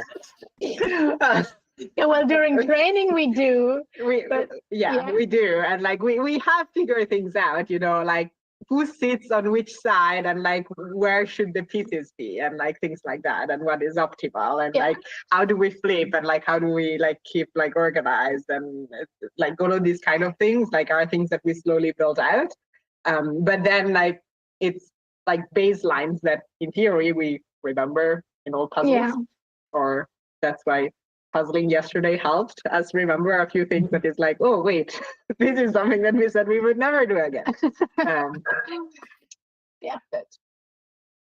Oh, that's really wonderful. How does working in pair on 1,000 differ from working in a pair on a 500?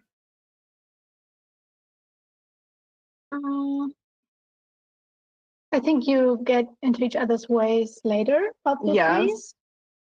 You have bigger areas to work on usually, which I actually like. Yeah, same. Because you probably know also from the AJJs, like I'm not super good at very busy puzzles, and the 1000s are less likely to be busy puzzles, because if they are busy, they're still busy on the double scale, which means it's still a bit less busy. Yeah, it's more big chunks of colors, I think, and that is something we're both better at than busy puzzles. Yes.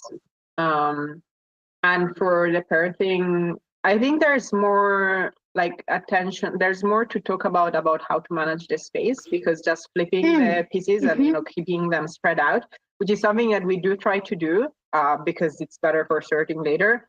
Like it takes a lot of space, and you need to be very consistent in how you like compact all of them and like manage the space. But then doing the puzzle per se, I think it's very similar.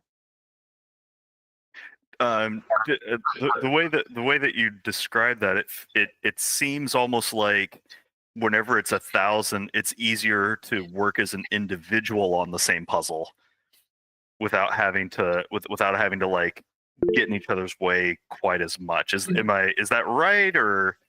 Well, I for the think a first- little bit, yeah, in the yes. beginning, yeah.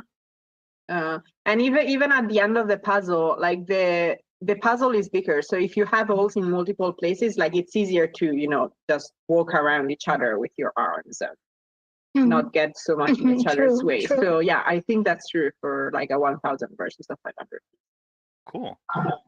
Do you when you guys get together to practice, do you do mostly 500s or 1,000s? Yeah, we used to do mostly 500s, but then the Because rules. it was before they changed the rules, Then the and we rules were for sad Worlds- about it. Yeah, the rules for Worlds changed, and they said, nah, it's 1,000-piece puzzle in the finals, and then we started to do 1,000s, and now we're kind of doing a mix, Yeah. but more 1,000s than 500s if we don't have energy and feel like we need a boost, then we do a 500. Yeah, I think we're doing mostly only 1,000s now. When I oh, sorry. No, I was just saying that we haven't met that many times. So, Yeah. that's based on like 2 weekends after they told us that we were doing a 1,000 at Worlds. One before Worlds and one now. So. But do you both do 1,000s on your own individually pretty consistently, or is the only time you do 1,000s really with somebody else? Well, I don't do them for speed, but sometimes on my own, sure. Yeah, like I like doing, well, I actually like doing bigger puzzles, even like more likely to do a 2,000 or bigger for fun at home, in addition to some 500 for speed. And I wouldn't do the 1,000 for speed probably because it's like a little bit too long and like speed is not as fun to train. It depends what I need. I get you. But yes, I still do bigger puzzles also on my own. I get you. I'm gonna do a quick special announcement, and I hope you guys will help me with this. Apparently, it's Dan's birthday today, so happy birthday, Dan! SJ's Happy birthday! Happy birthday! Round of applause! Congratulations, you made it around the sun. That's always exciting. Happy orbital day. That's no, that's really great. So if I know you guys only get together like a handful of times.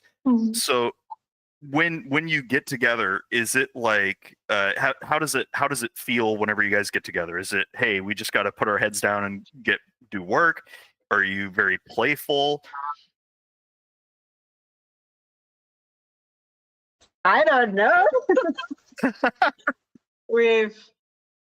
Like this weekend has been very relaxing. Yeah. I think for both of us. Yeah, I think it's more like we're enjoying doing the puzzles together, not really trying to push hard and really get the fastest times we can possibly get, because we know there's no big competition ahead and it's all good. Well, we were committed now during the AJJ, but like yesterday when we were just doing puzzles, we were more in a, we are here to do some puzzles together.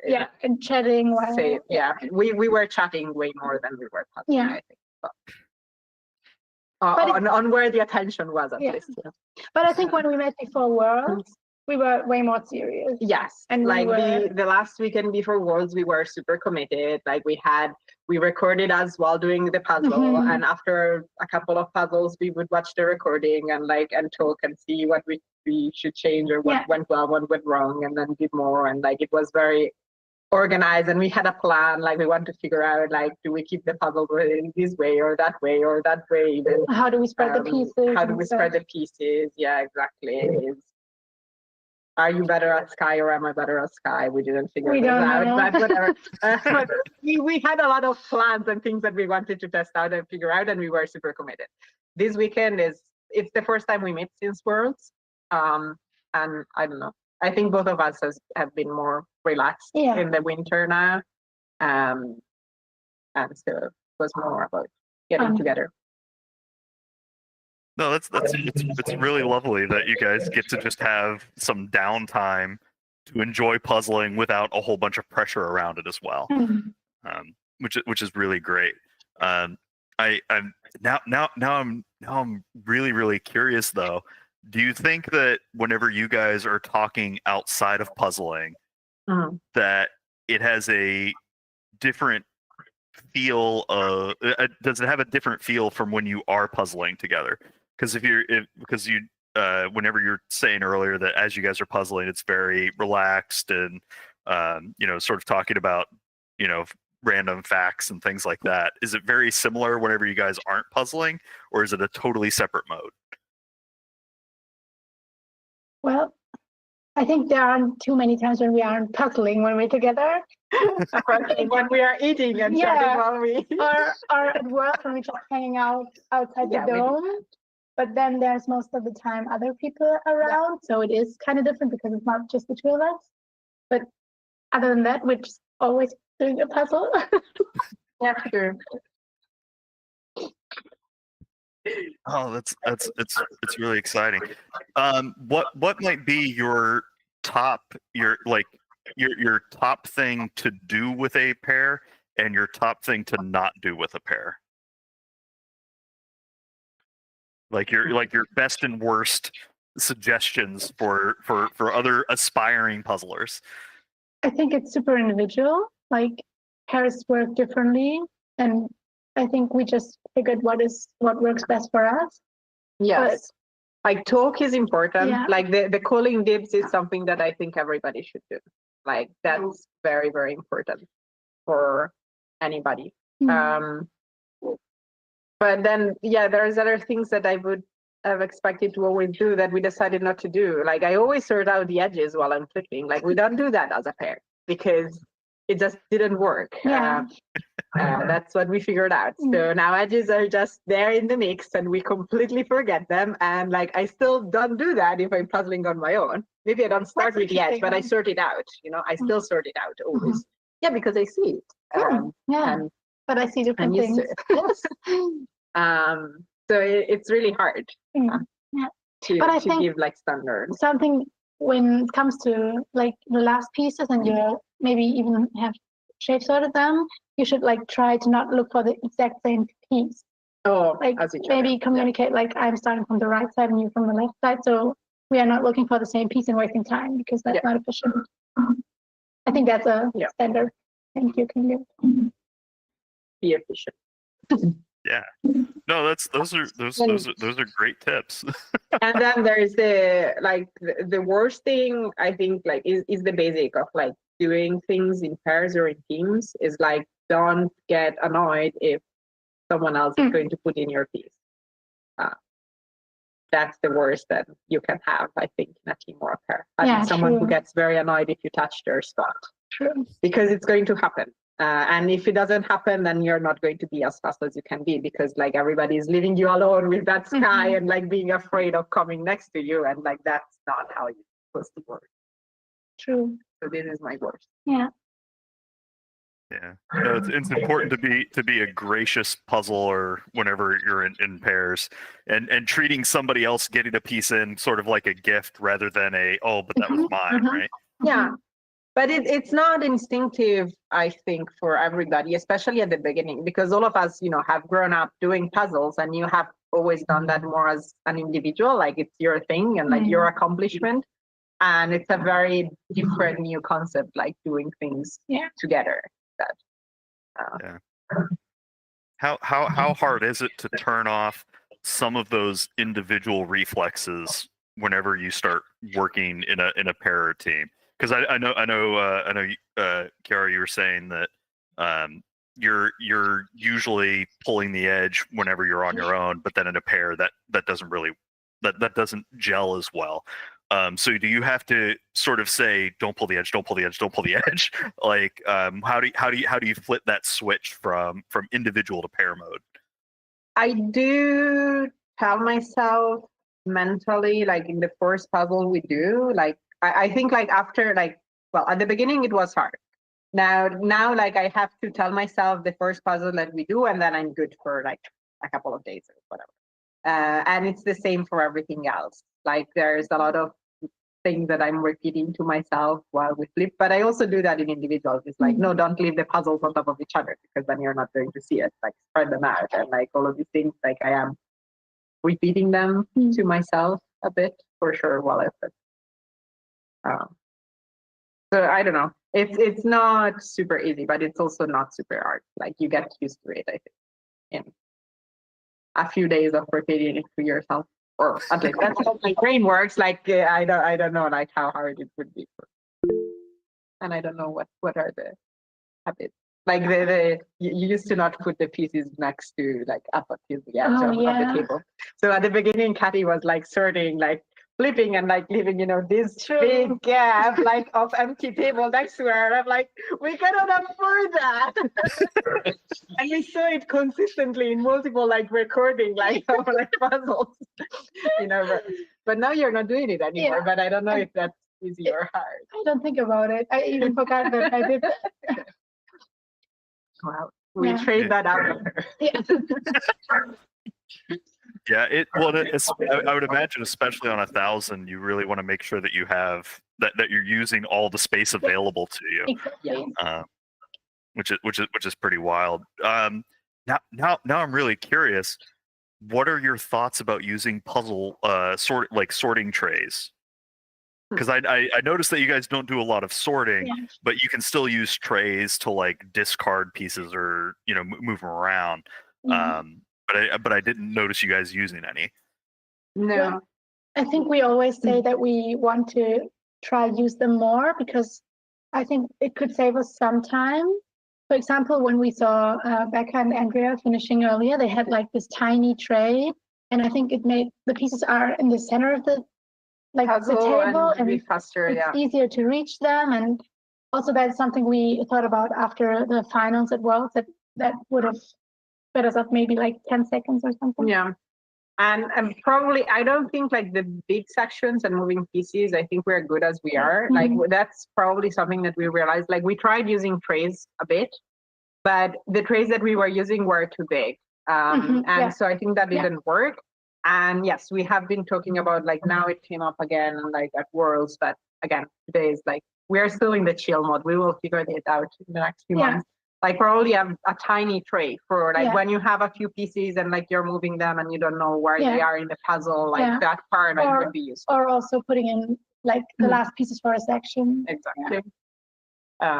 Because just putting them closer to you. We noticed it at Worlds with the Valladolid puzzle at the end that when we saw Maketa and Teresa using a tray in the recording afterwards. It was like, we had the pieces far away and we had the gaps on the other side of the puzzle. All of the pieces and was working on the section without having like the complete, That was not just a tray problem, but mistake there. Yeah, it's always easy to find mistakes that you make or like things that you want to optimize. What are things that you feel like you guys both do really, really well together? I think we are very organized. I realized that when I was doing the teams event at Worlds, the comparison was just, it felt so chaotic because Kara and I are so well structured. And then doing it with others, it felt way more chaotic. I think that's something we're good at. Yeah. Probably also communicating and not getting into each other's ways. And I even think if we have to work on understand the same thing, we can still work well together. Yeah, we don't bother each other, but I think that's just something like we found that we click really well in how we puzzle and like we understand how each other puzzle and like how to, give you the pieces or like leave the pieces so that like it still works in your brain and like understand like how you have them set up if I come and like touch and help you in your section and vice versa. Like I feel like you never like mess up my you have that section like all of the sewing machine, for example, and there's the flowers and other things, and like I kind of have an order in the completely messy pile that almost nobody would see, but somehow like we understand each other enough that she can see the order in my mess and like not mess it up if she comes and helps me or and I think that's just because it's such a good match and not something we were having to adjust to each other. That's just it's yes. I have try puzzling with multiple people, and like we just work very well as a puzzle, as a pair. And then like we are doing all of these tiny adjustments of the like, do we flip things on the right or the left and these kind of things. But the main thing is, yes, we just are matching well on puzzlers. Yeah, it's really great how you guys gel together without having to think about every little process. It's that there's just like large scale tweaks that you guys make, but otherwise you stick together really well, which is really impressive considering that you guys don't get together all that often. Yeah, but I think if we do it pretty intense, and then we are really focused on like just the puzzling and how we can improve. So yeah, I agree. And we could tell like by meeting like that we match like as characters and like socially at least, and like that was the first like let's try and see whether we match as puzzlers too, and like yes. Remind me, because my brain is always a little short-circuited. How did you two puzzle meet? At Worlds, not this year, the year before. So, well, I was following Kathy on Instagram already. And I knew her from Karen's video from the previous year. Yeah, but mostly like it was there at Worlds that like I don't the first time we met was after my qualification round when I was close to Alejandro, and then we took a photo, the three of us. Yeah, but then I don't remember that moment. I do, because I was there outside of not really part of the community yet, and then there were the two famous puzzlers, and I was like, hi. It was love at first piece. Yeah. I like that. Yes. No, it's great to be able to just find somebody and gel with them, and then make a partnership that you guys have that is one of the best in the world, and clearly the top one today by a pretty decent margin, which is truly phenomenal. Do you know? Was this like a PR for you guys on 1,000 as a pair? No, obviously Valladolid, so. we were faster in Valladolid. Yes. Oh, that's right, because that was like 48 or something like that. Yeah. And then Karen's puzzle was also faster because it's just like a bunch of gradients, which is pretty easy and doable. Yeah. And then, but less fast than Valladolid, if I remember. Oh, okay. I don't know. But 51 is still Let's pretty in the top 3 or top 5 of our times, I guess. Yeah. What is your like? Do you have any particular speed goals that you guys want to do in the next couple of days before while you're still together, or going into Worlds? Not today. Yeah. Like, and also not regarding the time, I guess, because like it's depending on the image so much that you can't really say like you want to be less than 20 all the time, because it just doesn't work on every image. Well, get better in general, the tiny tweaks to tweak, like that. Yeah, I was just curious. I know some pairs, want to break under 50 minutes consistent, or break like 45 minutes consistently. So I didn't know if you guys like set. 1 hour. we never planned for that specifically, but maybe I don't know. Like I think when we do 500 now, like we do like wonder, is this like under 20 puzzle? Can we try it? Then, but like the two we did yesterday, that we took them both like between 20 and 21, like so we didn't break the 20-minute rule. Like neither of us was really disappointed. Yeah. So. Yeah. Well, and that 20-minute wall is it's pretty broad and thick on a lot of puzzles. So being able to get down there is really great. But do you have any plans on how you're going to celebrate after winning the inaugural EJJ 1,000-piece. I think we're gonna do another puzzle. Yeah. And then a couple more, and then I will take a train and go home. I think that's the only plan for the rest of the day. Maybe some Christmas cookies. Yes, if we didn't eat them all yesterday. Caddy and I like made some very nice Christmas cookies, and yesterday we had a nice big plate on the table. The plate was empty by the time we. We did have somebody else say that they would argue about the pros and cons of eating pieces while puzzling. Was there a moment while eating cookies that as you like picked one up, you're like, oh no, that's a little more cardboardy than expected? Well, I had to think about, like, do I eat from my left hand or from my right hand? No, well, these are the pieces I shouldn't.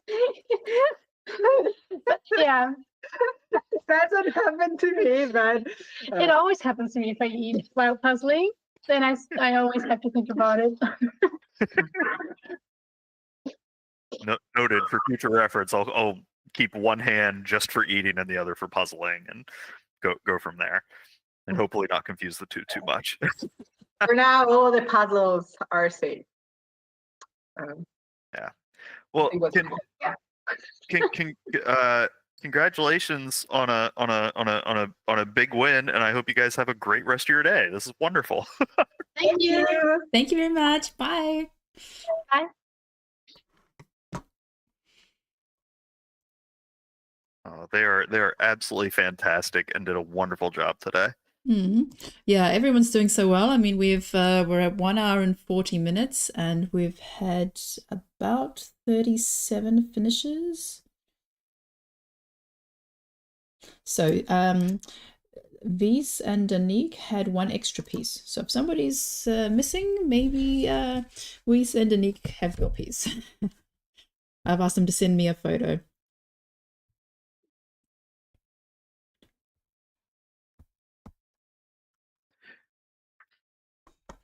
Considering how many pieces there are and how many puzzles go out, it's really impressive how, like, especially for CherryPazzi, how few like errors there are in the puzzles. Like, it's really phenomenal.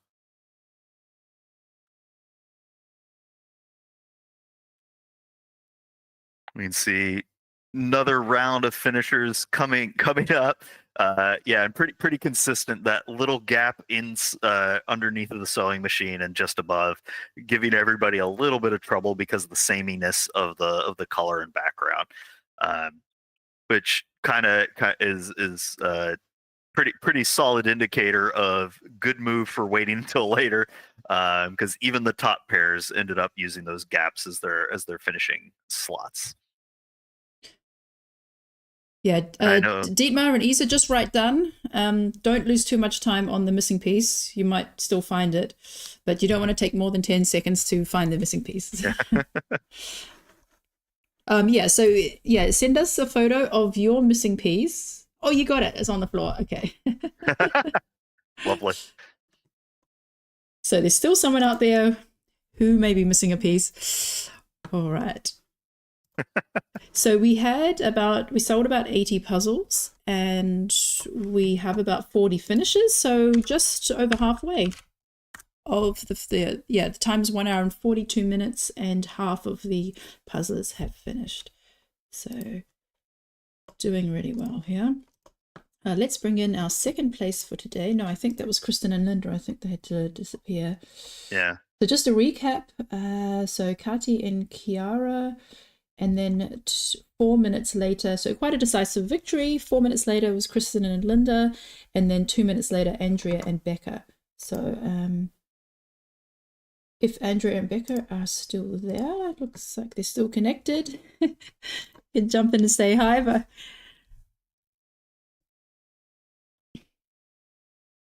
Andrea and Becca.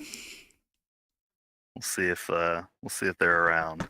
We are here, barely. Oh, sorry. Sorry, I had the camera off. We're trying to stay awake. Well, much appreciated. What time is it where you're at right now? 2:44. Oh. Yeah.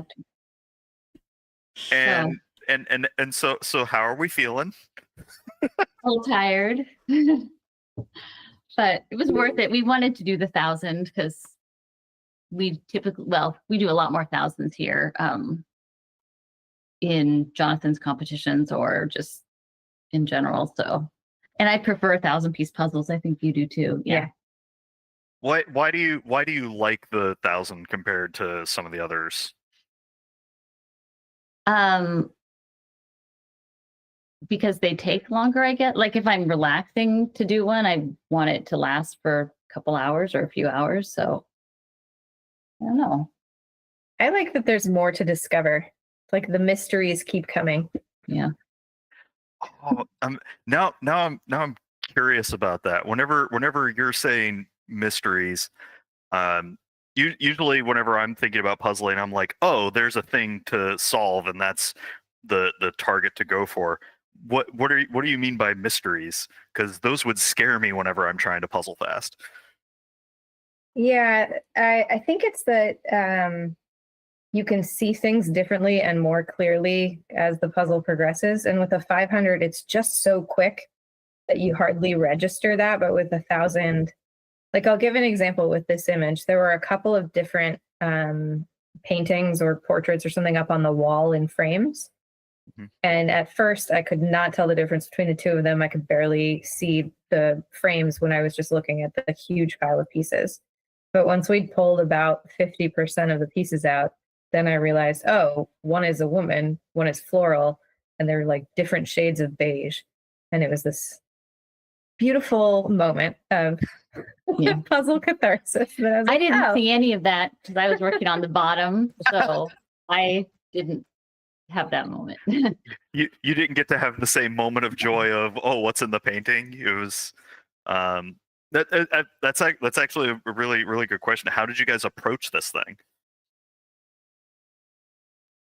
Well, Becca is the only one who can puzzle upside down in this pair. So she always puzzles from the top. And then I always build the edge and she starts sorting because I don't typically do any sorting and she does some sorting. Yeah, I think I did too much this time because I just wanted noise reduction when I looked at the pile, but I think I spent a little too much time on that. And the edge was taking longer to build. And I gave up on the edge after a little bit. Like I set it in place, but I put the last. You did like 80% of it. Yeah. So I think that I would have been really curious. The same image with a piece cut that was not all the same. Yeah, the 2x2. I think could have been significantly faster. And I really like their pieces because they're knobs and like the shapes have a unique, nice shape. So there's no false fits. But we were listening to the commentary and we slowed way down at the end because we both tend to look for like shape sort or really focus on that, like looking for a specific piece. And you couldn't do that with this puzzle. And I guess it's something you could practice, but I don't know that like there's that many opportunities to be in this position where you had that puzzle. I don't know. So, I mean, everyone would have been faster probably also with that, but. Well, I guess a reasonable question there is, how many CherryPazzi puzzles have you guys done? We did two 500s right before this. But neither of us had ever done them before. And they were ones that we got from Michelle's shop, actually. Yeah. We did the cow and the cupcake. Oh, cool. I would imagine that having not being quite as familiar with the brand would play a role in like hitting the speeds that you're used to on some of the other puzzles. Is that right, or am I missing? To some extent, I think having done them right before was really helpful because we knew to expect the 2x2 situation, and I think some like familiarity with the dexterity, like you knew what the pieces were going to feel like. And I really like them. Yeah, they're nice, thick pieces, luxurious. That is a surprise that would not be fun to just discover during a puzzle, that they were all the same shape. Yeah, So- that might be that. I could see a couple of people being rattled like that, or sort of the reverse of if they were all totally random, and sort of getting locked into that. That might be a little wacky. But how do you guys communicate whenever you're working on something like this? I don't know. Becca sorted a bunch of piles, and I kind of did a quick look at the box and said, like, I'd like to start with the quilt. So she tried to start pulling that pile for me first, and then the other thing I like leaves and flowers. So she pulled what she could from that little potted plant. Yeah, I try to. So I like the sorting because it forces me to look at the image and get to know the puzzle really well, and then it also allows me to equip Andrea, who's the goat, to just run with something as soon as she's done with the edge without having studied the image too much yet. So we'll talk a lot at the beginning, like, okay, I'm seeing this and I'm going to make a pile of these for you. And then once we've figured out the strategy, I would say transitions to witty banter. Yeah. Well, we kept pointing out things we saw. Like there was a pot that kind of looked like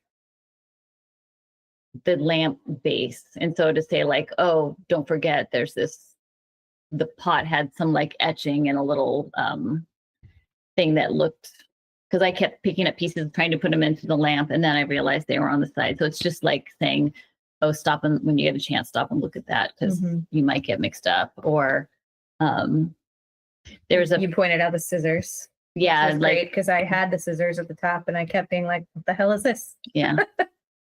So just kind of commenting on things.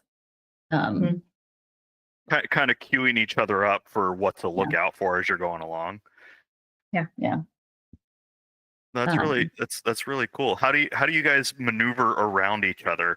Because I know Andrea with some other pairs, you guys tend to do like a landscape and sort of on the end of a puzzle. Becca, I know you kind of do a little bit of everything. So did you guys plan out how you're going to set this one up, or kind of fall into where you're going to position? Yeah. One thing I really can't do upside down. Becca, I think, prefers upside down to side by side. So, or even right side up. Yeah. So like when I puzzle with Kelly, she's okay doing side. And so that's just the way we've practiced. But since Becca prefers that, it's easier to go across. And I think you're right. Like the one we did warming up was a portrait, which was more difficult because then we're really like going over each other, but having it landscape and then spread out. She also is better with color gradients, so she's better with the sky or something than I am. I like more little busy details, which tends to be like flowers or people, which tend to typically be on the bottom of a puzzle. So it just has worked naturally for that. Yeah, that's really great. Yeah. I kind of want to get into the weeds of the thought process. Once you're out of the easy parts of the initial start of a puzzle, what goes through your guys' heads whenever you're trying to figure out, okay, now that the easy stuff's done, what next? Well, that's my favorite. I'll tell you what I favorite time. Yeah. What's your favorite part? I think my biggest strength is being able to match a piece to a box. So typically I'll just pick up any piece that I think looks like I could recognize.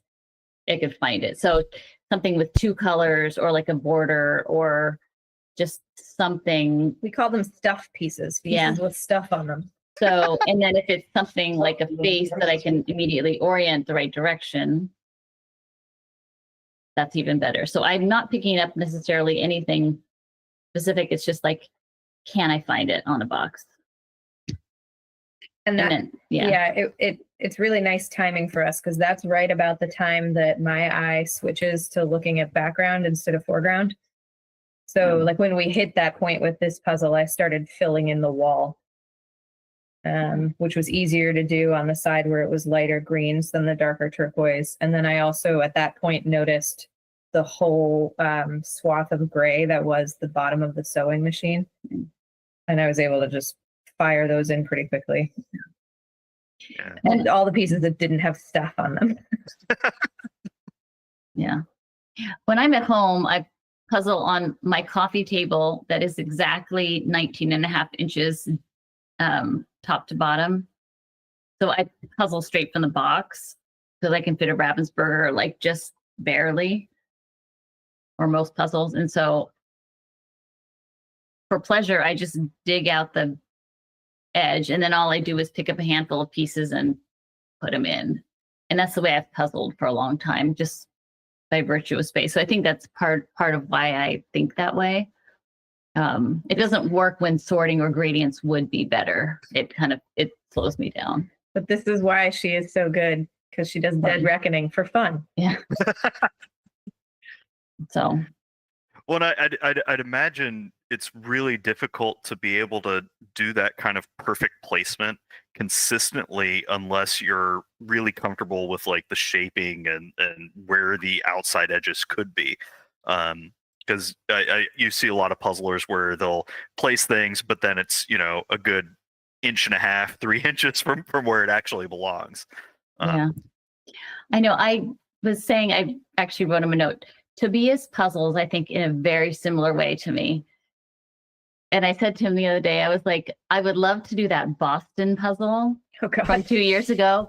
He and I together, Dead Reckoning the whole thing, and see, like, because I think the way we both puzzle, and he keeps his board like so clean and so perfectly neat, that if the two of us did it together, what would happen? Like, would it be amazing, or would it be would it be kind of weird?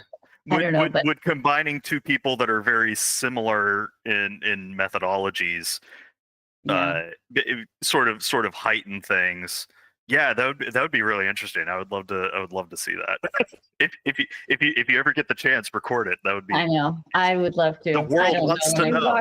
I would love to do the Boston puzzle. I again. might have to go to. Yeah, maybe I'll have to go to Sweden next. I don't know. So, we'll see. We'll see. Well, and Becca, you were saying that you like to do the puzzles upside down. I prefer it. I like when I'm puzzling for fun. I almost always puzzle upside down on my table. I'm gonna ask a sensitive question here. Is everything okay? Are you? Because I think the majority of puzzlers would be very confused about intentionally puzzling upside down on things. So what draws you to that? What draws me to that specifically for speed puzzling is that it allows my mind to divorce itself from what the image actually is, because I get distracted like a dog seeing a squirrel. You know, I'll pick up a piece and be like, oh, interesting, what is this? And like try to find it on the box. Whereas if I am upside down, it's just, okay, purple stuff goes there. And then later I'm like, oh, that was a car. Who knew? But I don't like taking out the mental processing of what the image actually is really helps. And that's why I'm much better at puzzles that are just like a very flat monochrome, like huge sections or things like that, because it allows my brain to just turn off completely from processing whatever the actual image is. And then it's always fun because then you turn it around at the end and you say, what did I just do? Yeah. We have a very different way. And I say to Becca, like, especially towards you get to the end, she looks for pieces. Right. And I look for places. Yeah. So we have to say, like, are you looking for a piece or a place? Because I pick up a handful of pieces and I just want to distribute them. She is like, I need this shape and this color. And she can look at a pile and like just pluck it out of there. So we always have to be very careful at the end. Andrea holds her hand. Yeah, I have to hold it like this to say, like, if she's really looking for pieces, I can't like hoard them in my hand. That is why I call it going shopping. Yeah. That is why this is like my discard, and we'll put it as soon as we can get it on the puzzle. That's where we start to plop the pieces that need her eye or a different thing to do. So I think it's catching on. I see more and more people doing that. And as soon as you can get it right in the middle, that does make for an easier, like you're not getting your hands and, crossing each other because it's just right there. So. Yeah, well, and I think Kiara and Kati were even talking about trying to integrate a board into what they do down the line, because it seems to work very, very well for people. Mm-hmm. Yeah, I don't sort to a board, but I do like to pull pieces from a board. Yeah. Yeah. And they pop right out on the white. So. Yeah. I don't know. It's really cool. It's interesting that how opposite your guys's like puzzling methodologies are, which kind of lets you form a megazord of puzzling awesomeness, which is really phenomenal. Does how different your guys' puzzling style is ever become problematic rather than helpful? Like what are friction points between the two styles? I think sometimes there can be a transition in the middle where I think we both, I don't know, when we're trying to kind of find that next switch from like that fast start to like what's the next thing. I think it takes me a little more time. So maybe just like how to not have at least for me, to not have a pause of like, once I'm done with the piles, what do I do next? Or I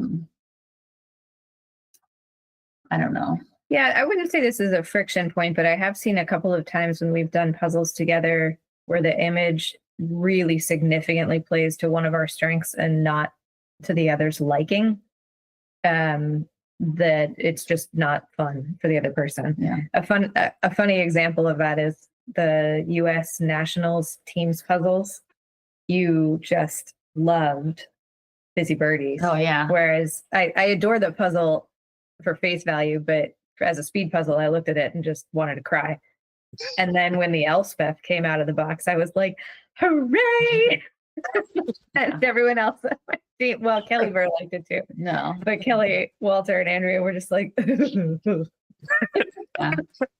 So it worked out nicely because we all got, a moment of feeling like we were really contributing. Yeah. But what was nice with the balance there was the positivity, because I really like pulled from the energy that K-Dub and Andrea had on the birdies.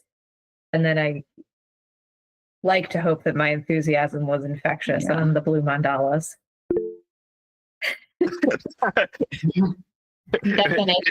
It helped just enough, maybe. Yeah. And I will say, you mentioned that nobody finished the Nationals puzzle in less than an hour, and that will never not bother me. That we were like less than a minute. Yeah, I think we were about a minute. It was a minute 1:31. Yeah. Yeah. Well, and that's where it's important to point out. It was also on a half a table, which like means that the extra little bit of like piece management can eat into that time a little bit. Yeah, but that was still phenomenal. Before. It's about the same amount of space that she has in our coffee table. There, so. Well, wow. This one, but yeah, so close. Well, in that case, there's no excuse. So I was trying to help you out, but yeah. No, it's still really phenomenal, and you both are, world champions. How does it feel to be in that echelon of world champions? Pretty good, I guess. I mean, even today we looked at it and we could hear it was like, looking at the list, it said Kiara and Kati, and then Kristen's sister was not. It said Kristen Tube, and then me, and it was like, or my name. It was like, not bad, like. I'll take it. Yeah, Yeah. My name is right next to Kristen too in that done thread. So like, Well, I mean, even in the teams where you guys won it outright. Yeah. Right. Like that's absolutely phenomenal. Yeah, I think I'd be lying if I said it isn't a tremendous like source of self-confidence. But I also recognize the fleeting nature of it so much. Like the team's results from the semifinals shifted quite a bit to the finals. And so like there's always a little bit of an element of luck in all of this. And sometimes it's just your puzzle in your day, and sometimes it's not. So I try to like balance those two things in my mind. I think there are a whole lot of people who I would label world champion puzzlers, regardless of whether or not they have the fancy trophy. Yeah. But it is a fun thing to have on your mantle place. I got some very entertaining questions from bewildered TSA agents on the way home. Yeah. What was the did they think you were trying to like smuggle puzzles out of the country? No, because it's a weird shape. It's like a glass piece in a like half dome of wood, and so I think it's out on the that would look machine. awkward. And so it was opened up at every airport that I went through on the way home. And my favorite reaction was the person who looked at it and said, "Is this real?" Yeah, and I said, "Yeah, this is the speed puzzle. You should look it up." And she just looked at me and went, "Here." Not interested. Yeah. I don't have time for this nerdery. Get out of my line. Well, what was the answer that she was expecting? No, it's a fake.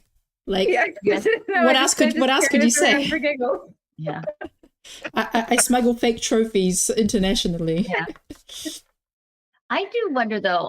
We haven't talked about this. Jean and Kathy had said very clearly this was their last year of coming, and they weren't going to come the next year. So I do feel like there was an element of it's now or never. Yeah, this is our shot. Like we get it done today because next year, like there is, this team won't be together. Sorry, who was not going to come next year? Jean and Kathy. Oh, okay. They have a conflicting vacation plan that same week. Yeah. So sorry to interrupt. Just one moment. Tian, my farm. Your camera is off. Could you please check that? And when you did have it on before, it was now it's working. Great, thank you. Can you just angle the camera down a bit more to your puzzle? Yeah, just angle the camera down a bit. Thank you. Okay, sorry. Go ahead, Andrea. Yeah, just an element of like, let's get it, let's do it, let's send them home with. Fly birdies fly. Yeah. So, yeah, that's true. I think we all felt that morning. That was amazing. Yeah. I had a question. So what do you think, how did your training look before the team's event? It was in this very room. Yeah, Kathy and Jean live about 800 miles away. So they flew down one weekend to San Francisco, and we puzzled for 2.5 days. And then we met in Portland, Oregon for another little like regional competition, and we puzzled one day there, I guess. Yeah, some of us were on different teams, but we used it as an excuse to sneak off to the hotel room and do a couple more practice puzzles. So yeah, we practiced twice, and then we did a warm-up puzzle in Spain. Yeah. So we didn't really practice together a lot, but I think that we figured some things out that were useful. Yeah. We changed where we were sitting around the table, what our orientation was going to be when we discovered each other's skill sets. Yeah. And it was an interesting hypothesis. Like you take two pairs who know each other really well and form sort of like a team of twos. What happens? Yeah. That was interesting.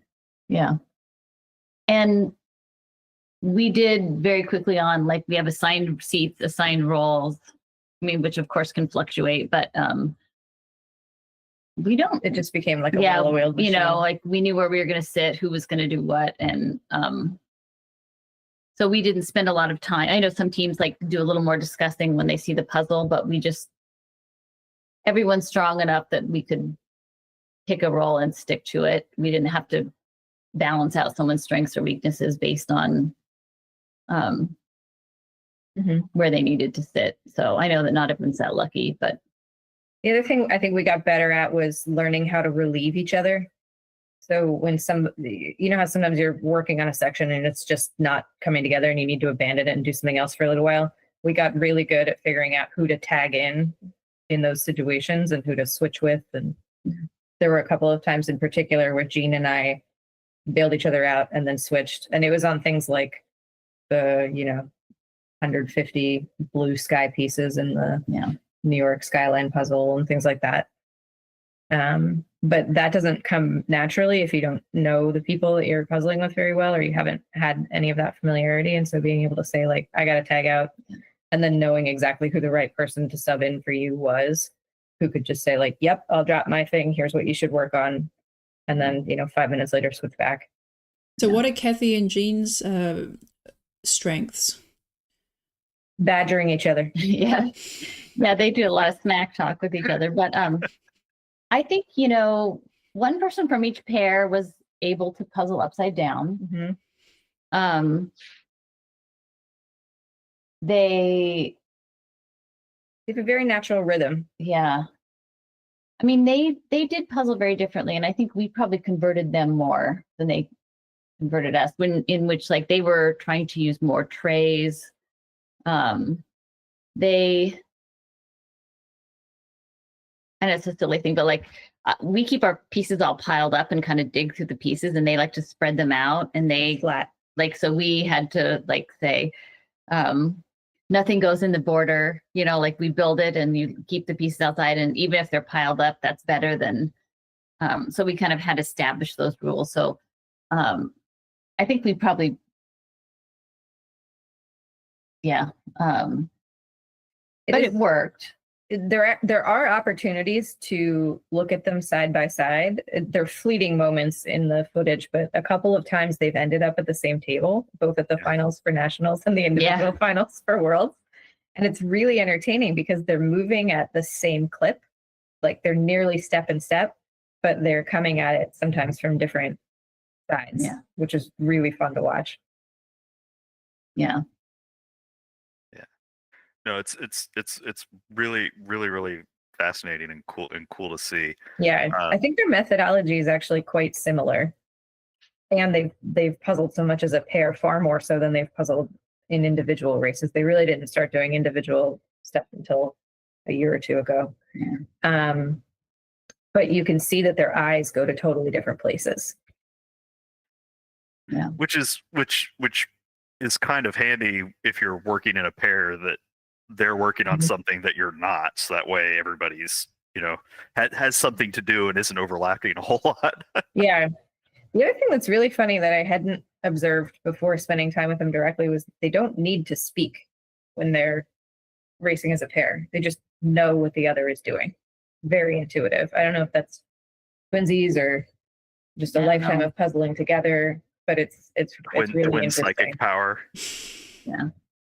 Well, there is obviously proof with Inga and Ellen and Tobias and Kristen and her sister. Yeah.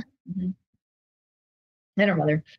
What's Tobias' sister's name? I can't remember. Sarah. Yeah. Oh, Sarah, yeah.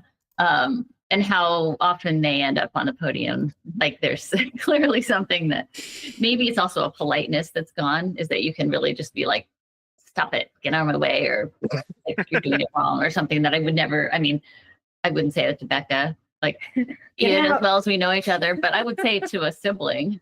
Like, well, Kristen did say last time when she and Linda won the Pairs 500 in the EJJ, she did say that she does have to tell Linda to get out of the way, and so there is that familiarity there sometimes between siblings. Yeah, I guess I would say it to my daughter. She'd definitely say it to me.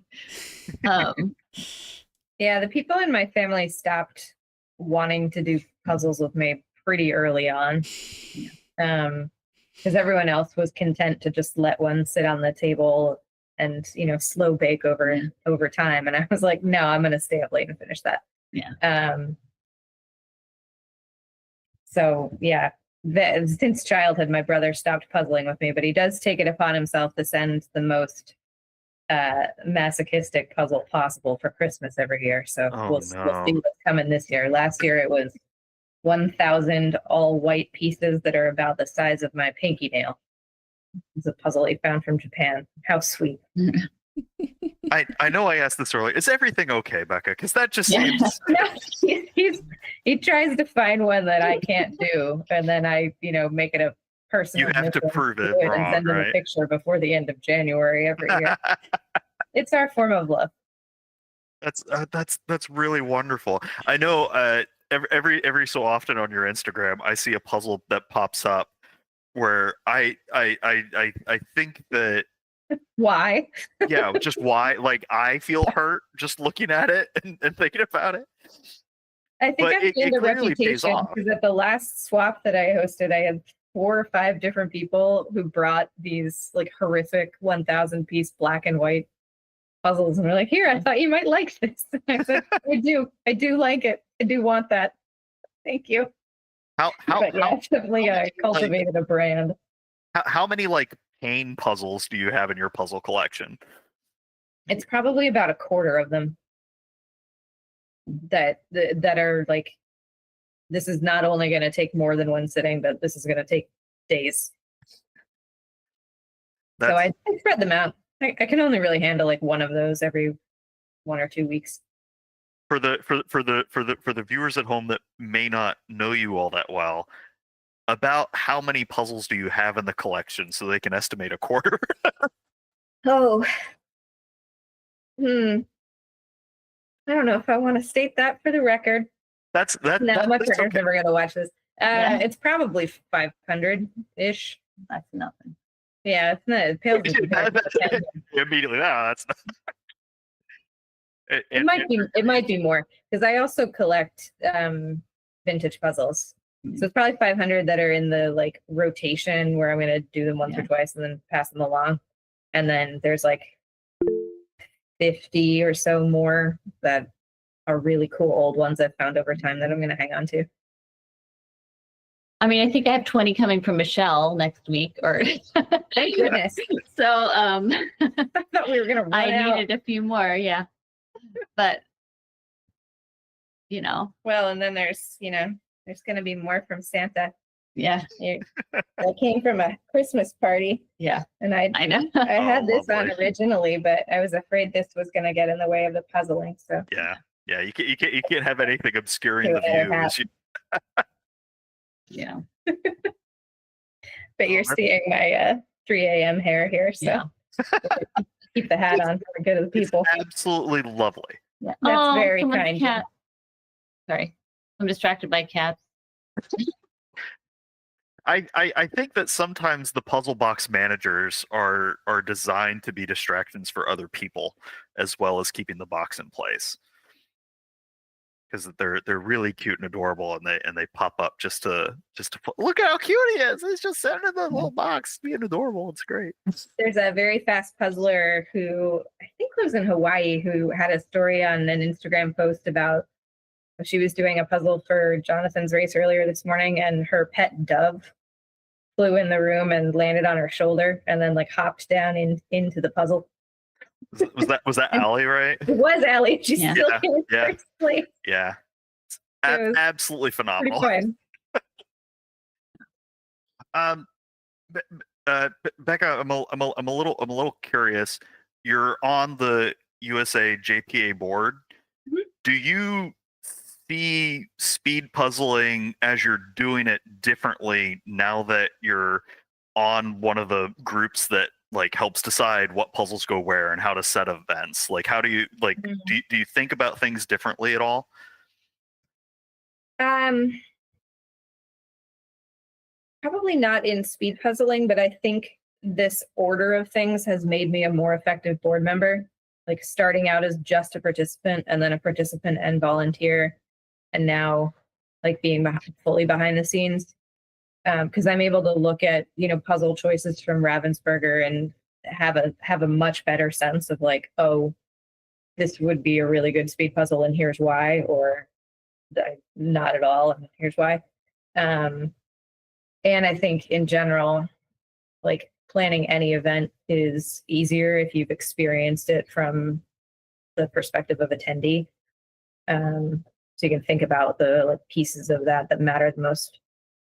I think the main reason that I joined the board is that speed puzzling is at an interesting inflection point, and I'm interested in maintaining the gentleness and the warmth and friendliness and quirkiness of the culture. So that, I mean, you can probably tell from just our banter alone, like that, I think really permeates my attitude toward all of this, is I take what we do very seriously, but I don't take myself at all seriously. And I think having a healthy respect for, like, this is a very serious competitive activity that you can train for and get better at. And also we're a bunch of adults sitting around doing puzzles. Like having the right balance there is really important. But you were a little witness. I accidentally texted Jim in a message where we're trying to come up with our next team name. Oh, And that's really fun. That's some of the most fun. Fun for days. Which one did you send him? Well, I thought he would like. I did like. Yeah, I did like the one that you sent me. I don't know if you want to reveal it. You're not going to use it. May the fours be with you, and also with you. Yeah. Yep. Just made my heart happy. Yeah. For who like playing on the number 4. Yeah. Yeah. We won't. You don't have to get it. Well, I can share this much. The folks that we were talking with suggested that we bring in not only puzzle related puns but pop culture, and all of my suggestions were significantly outdated. Yeah. I think I can say the one that we're not going with.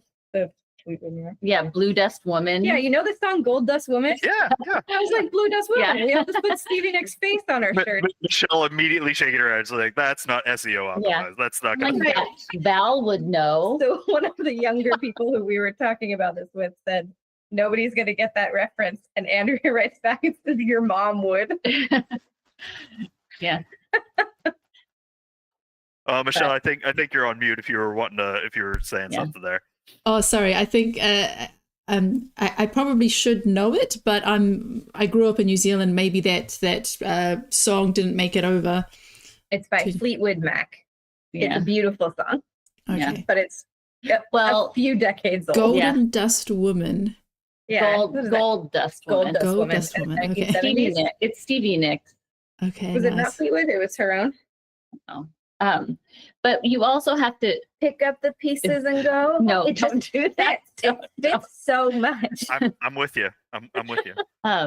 You also have to though realize that, like, hopefully Val will be saying your name a lot on the screen. So it also has to be a name that rolls off the tongue and isn't like something she's going to have to be embarrassed saying. Yeah. Over and over again. We had other ideas before we landed on paying homage to a favorite puzzle and picking Busy Birdies for Worlds, and that was one of our criteria. It's like, will this make Val blush?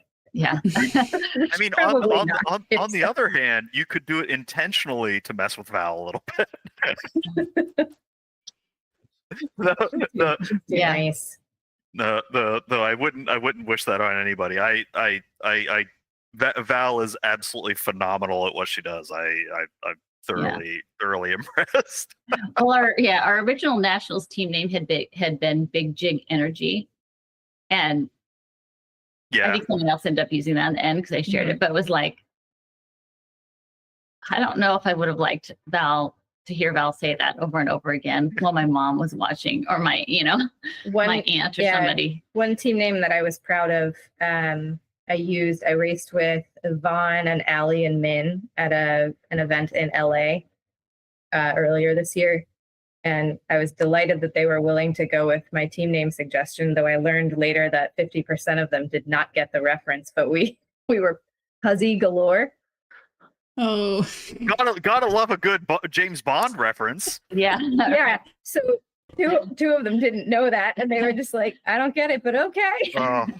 Oh. Heartbreaking. I did know that one. People know movies here. It's gonna be great. But that's an example of one that I wouldn't want to do to Val because it's just Yeah, yeah. You are so kind, not inflicting that kind of. So I just want to mention we're at 2 hours and 23 minutes, and we still have several teams still going, but looks like many will be finishing definitely within the next half hour. So keep it up. Yeah, at this stage, I mean, our puzzling straight for 2.5 hours is a big deal, and yeah, really going into the reserves for energy and stamina there. So keep on going, and we look forward to seeing some more finishes. I had a question, Andrea. In a few of the recent EJJs, you had a cast on your wrist. Is your wrist healed now? Did that restrict you at all? I broke my wrist quite a long time ago, and it probably have to have surgery before too much longer, but I had it in a cast before, and just like the total rest kind of alleviates some of the pain. It's from I fell running a half marathon. I tripped on a root and I kind of went down, and so it's not puzzle related. It's not from too much puzzling. It's from How deep of a crater was left after you punched the earth? Yeah.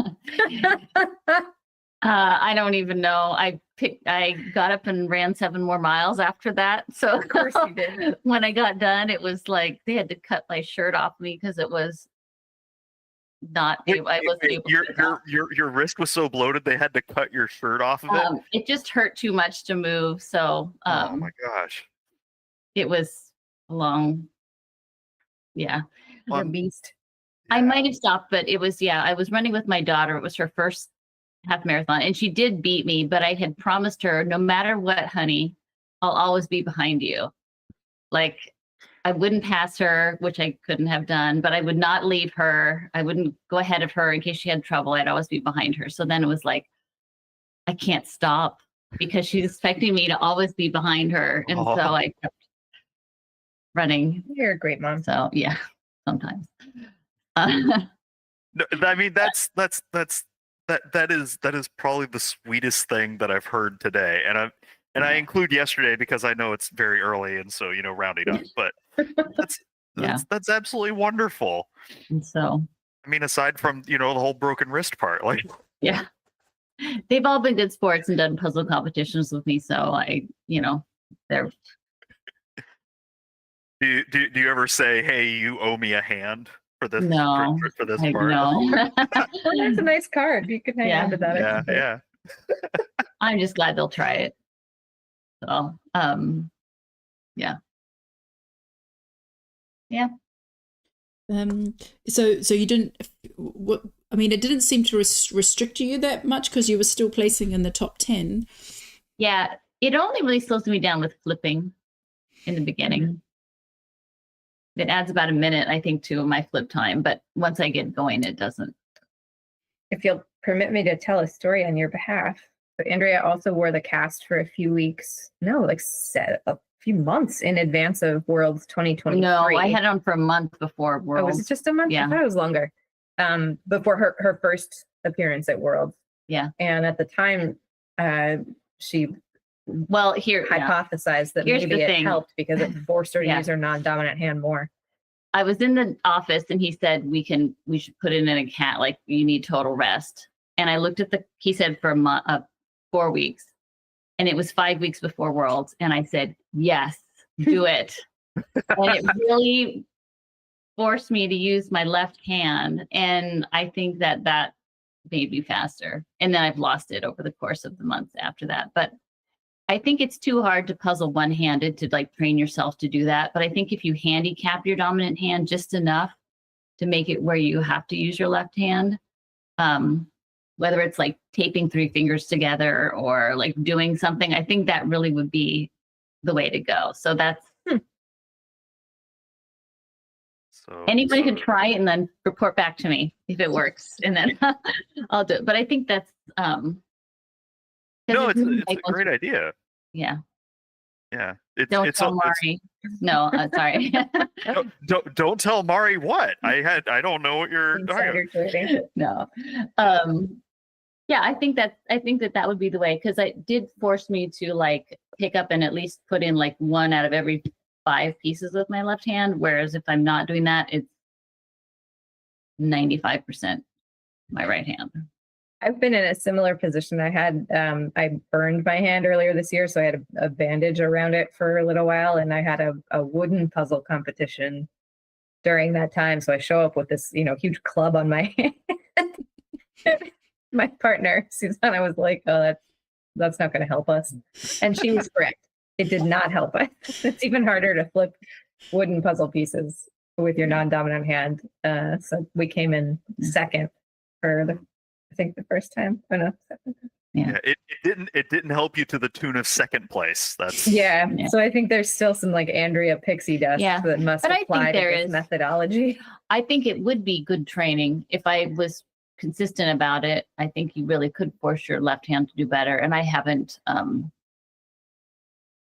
Probably. I haven't made that like a priority thing. Yeah. We really ought to work on getting faster. I think that would be good for all of us. I'll do it.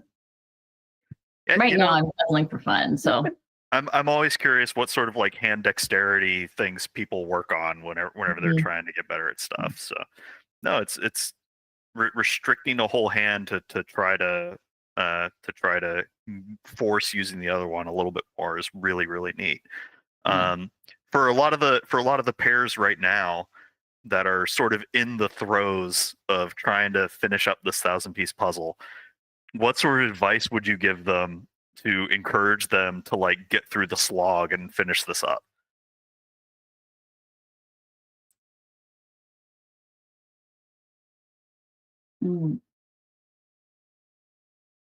Well, one thing, if possible, I would say get your pieces on a board and get them in.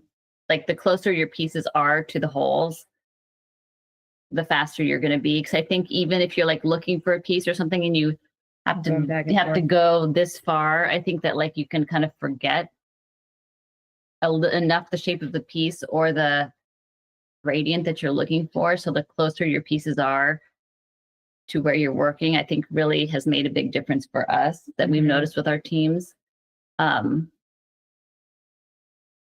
At this point, I'm looking at some people's puzzles. I'm looking for anything that's blue and something else. Right, stuff pieces.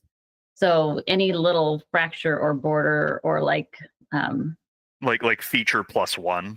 Yeah. Which is really, and when I start building, I typically, even if I sort a pile, I'm never doing I'm always doing the border. So if I pull the sky, I'm always doing the border of the tree and then the border of the bottom, and then filling in the solid, which I think is not necessarily intuitive, because I think sometimes people build the sky and they want to start from like the corner where it's lightest and kind of build out. And it's like, I know Wicked Quick talks about like boxing off an area and then working in the middle, because then you have the fewest pieces of a solid color or like without any way to orient it. Because if you can orient your pieces or like lay them out in a row even and then just come along, it's a lot faster. Yeah, especially if like what's left is the interior monochrome sections. I prefer boxing in rather than making islands and going out. But that's rich advice when we saw Kathy and Kiara dominate with the island method. So you get a grain of salt. Yeah. Well, and it's sort of like what you were saying before. For a lot of the people that are in that are currently in the upper echelon of speed puzzling, it kind of depends on what comes out of the box and like who's comfortable with it. Sometimes more so than who's explicitly the fastest across the board, right? Which is really, really interesting. Yeah. The only other thing I would add to that is that when I hit a point in a puzzle where I am just it's a slog and I just do not see a happy ending in sight, I think about the like the sensory motivations for me. Bear with me. I'm stumbling through this, but I really like the feeling of running your hand over a completed puzzle, I really like the kind of endorphin rush of putting in the very last piece. And so when I am starting to like feel down on myself or like it's not going well, I try to focus my mind on how good those moments are going to feel. And it helps get me through. I mean, one thing that this is kind of next level thinking, which may not work for everybody, but like the little boards don't work. But I do believe fully in a discard tray. I call it jail. Yeah. Jail. Like I can't find this one. And I don't do it all the time, but if I'm picking up pieces in the end, I'll take my tray and I actually have a grid in my head. And when I discard them in a shape sort pattern. But at the very end, it's all I'm doing is adding the last few pieces, but I have shape sorted just like casually. And that, I don't know if that takes off 15 seconds, that can be enough to change a place.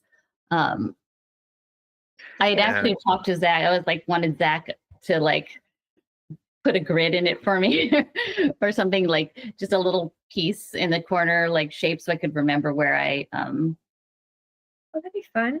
you know, but I could draw them for you. but anyway, what do you think of that, Jim? I think it's pretty cool. We've talked before about like doing drifting into a shape sort kind of a thing. Yeah. The biggest question is always what's the advantage in time that you get for the loss in time of doing the extra sort, right? So if you're working on a fairly large section that's very samey and you're going to do a really, really big shape sort, if that is expected to actually help get everything in, then it makes sense to go, okay, it's going to cost me a full minute to do this shape sort efficiently. And then it's going to save me, 3 minutes of trying to brute force something. Then the trade-off makes sense. If you're shape sorting like 6 or 7 pieces, then that may not quite be the payoff, because you're losing an extra, you're losing about a half a second to a second for each piece that you touch an additional time, right?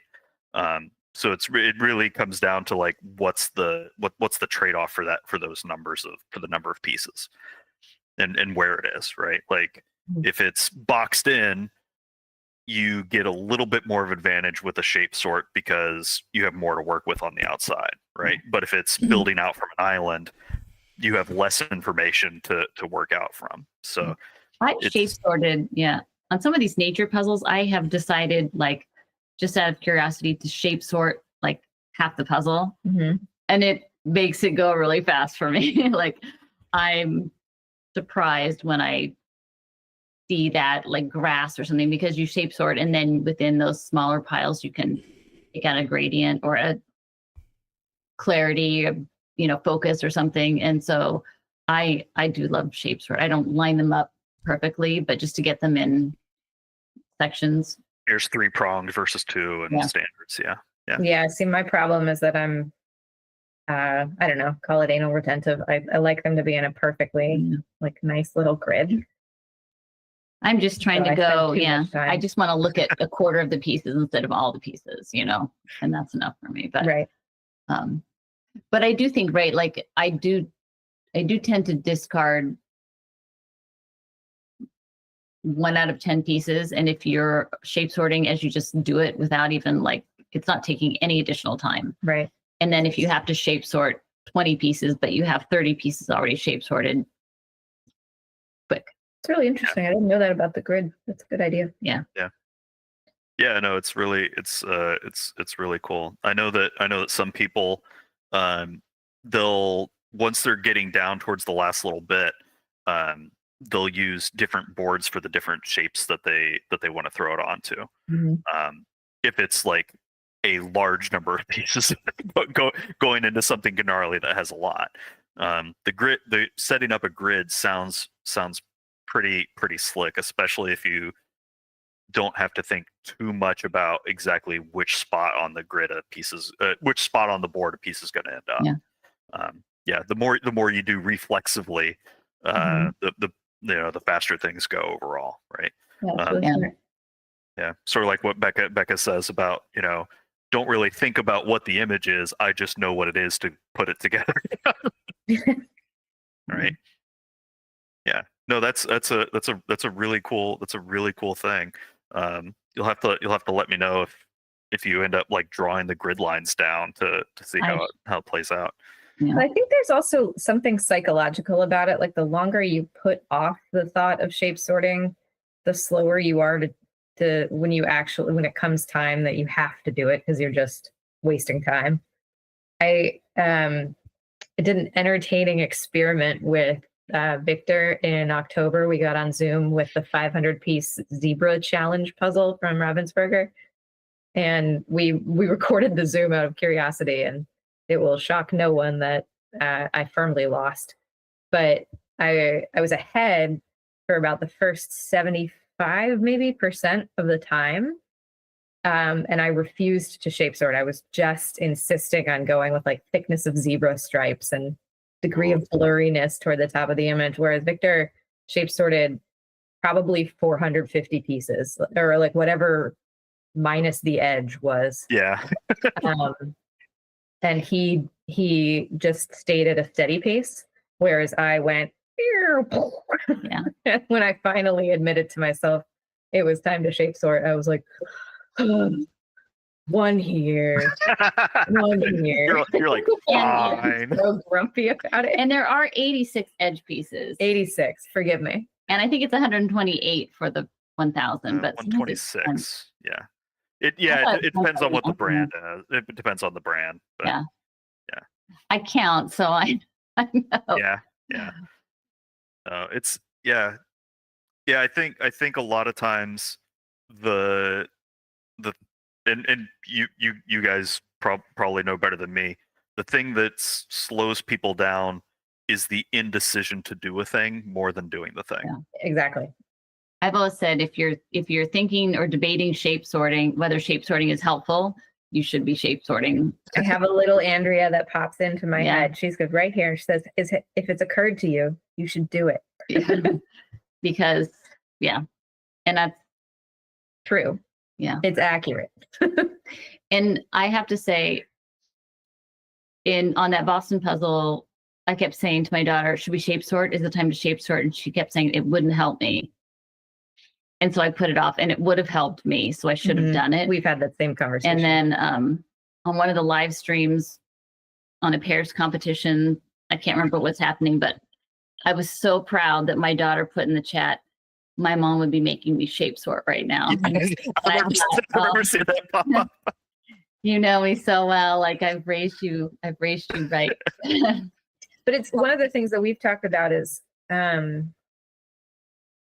when you're in a team setting in particular, I think this is true of pairs too, but especially in a team setting, if it would help half of the team to go faster, then it is worth one person's time to do that, because you can never really be all four of you operating at 100% the whole time. We say we strive for like 80 to 85% from each person, just because, there's only so many places your arm can go.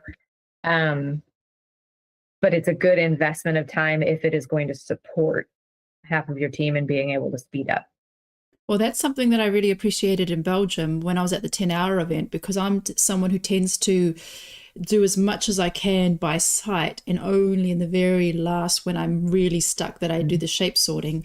And Catherine Beck was on our team, and she was the one who would always initiate it. Okay, I think it's time to shape sort. And she would get out the board and start putting them all there. And once she had done it, it really helped, because then I just knew where to pick up and where to put back down. And I was always grateful that she did that. But it was interesting in that environment because she saw the opportunity much earlier than I did, that now would be a good time to sort. That's what Kelly and I do. Like, I say, like, would it help you to shape sort? And she'll say, like, it wouldn't slow her down. It may not help her as much as it would help me, but it doesn't slow her down, and it might help her. So I quickly do it, and she keeps plugging away because she may not be stuck in the way that I'm stuck.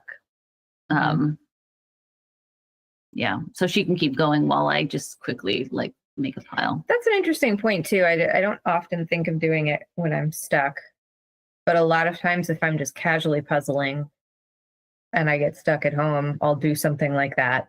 And then you see all sorts of things just in the sheer fact of like picking up each piece and moving it somewhere. You get to take a closer look at them. Yeah, sometimes the most helpful thing you can do is to just be supportive of the other people at the table if you're working in a pair or a team, and that can mean like, hey, I need to take 5 seconds to look at the image and understand what I'm looking at here, or I need to take 5 seconds to like shape sort this little bit because it'll help me and it'll probably help somebody else, right? And just trying to stay calm and collected as you're going through everything, which is really cool. That was one of our very first team practices in this room. I did a take stock moment where I literally stood up and stepped back and just looked around. And then I was like, oh, Jean and Kathy, your sections connect. And Andrea, that thing you're working on, there's actually more of them down there. And then like got back to it. And mostly I just needed to stretch my back, but it ended up being Yeah. No, I think a lot of puzzlers feel pressure to be the ones to do all of the building or to like put the most pieces in, but especially on like thousands or bigger piece sizes, one of the hardest parts is just finding what you need, right? Like a lot of people can put 15 pieces together if they have the exact 15 pieces they need, but if you don't know where they are, where they're going, that can make it really, really difficult. It's one of the things that I admire about both of you guys, because Becca, I know you like do a lot of sorting and feeding across the board, and Andrea, I know on the Guinness World Record team, you almost exclusively fed for a huge part of that. Yeah. And set up to like make sure everybody had things to work on, and I think streamlining things like that goes a long way and doesn't always get the credit that it needs. Yeah,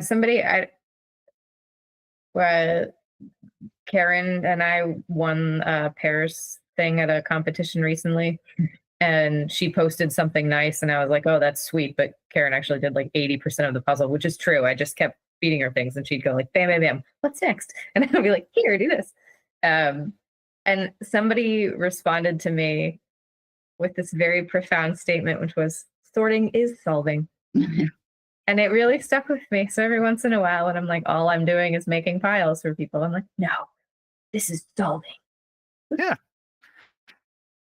No, it's a huge step in there, and I actually really like that. I'm gonna, if you don't mind, I'm going to steal that. Yeah, have at it. That's lovely. I just like noise reduction. I like making the pile small. Like, yeah, it's very satisfying. Yeah. Yeah. And I just think of it from like the mathematical probability, right? Like it's a similar thing. I just take the nerdy number part. Yeah. Like how do you lower the probability that what you pick up is the thing that's going to go in, right? And if you're helping anybody in the pair or team be able to do that, or even yourself, then that's a win. So it's really, really cool. And Andrea, what is it like being Christmas Santa and preparing to fly around the world? You know, I'm so excited. I already have, and it's funny to me. You mean about going to to Finland? Yeah. The puzzles that, you know, I've only really talked to Hannah and Rika, and I'm bringing a couple boardwalks because I think they need to be challenged on a boardwalk. Yep, and Rika wants to try puzzle twist, which hadn't even dawned on me that they're difficult to get. Yeah. They're not easy to get there. And so I have some puzzle twists set aside, and I'm bringing a bunch of New York Puzzle Company, I think, that I have, but I'm still trying to determine. But anyone from Finland, let me know.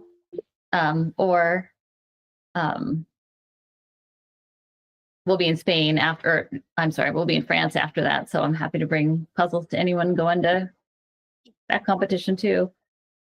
Oh, you're going to what competition in France are you heading to after that? So I'm going to Finland to see Hannah, and then we're traveling together to do the 24-hour competition. And our team is a bunch of slackers. Yeah, a bunch of slackers. Kiara, Victor, Alejandro. Oh yeah, nobody big or anything like that. Me, and then Karen's gonna come. Karen Puzzles. Yeah, nothing major exciting. Yeah, a lot of slacking. Yeah, he might be thrilled to go up against. I'm kind of honored. I'm a little scared, but you can have 8 on a team, but Kiara said that's not enough puzzling for her, so she is only allowing us to have 6. So I'm not so much what a flex as my back, because I won't be able to stand and puzzle for that long, but it'll be exciting. So it'll be a marathon. You'll have to I'm sure we'll see the famous Pang Peg Leg move. Yeah. I don't know if you've named it officially, but that's in my head. That's what I think. I don't know. Yeah, there's some nice pictures of Kelly and I both doing it at the same time, and then pictures of my daughter and I at the same time. Yeah. And then before that, I'm actually flying to Finland from Los Angeles, where I'm doing the 24-hour marathon. The 24-hour marathon there. So, I know that some like runners and ultra marathoners do that. Well, they'll like go somewhere, do a marathon there, and then they'll go somewhere else and do a marathon. I think you're the first puzzler that is going to be like traveling for multiple marathons in a short time span. Maybe I'll start a trend. So I'm already looking. I hope they'll do another 24-hour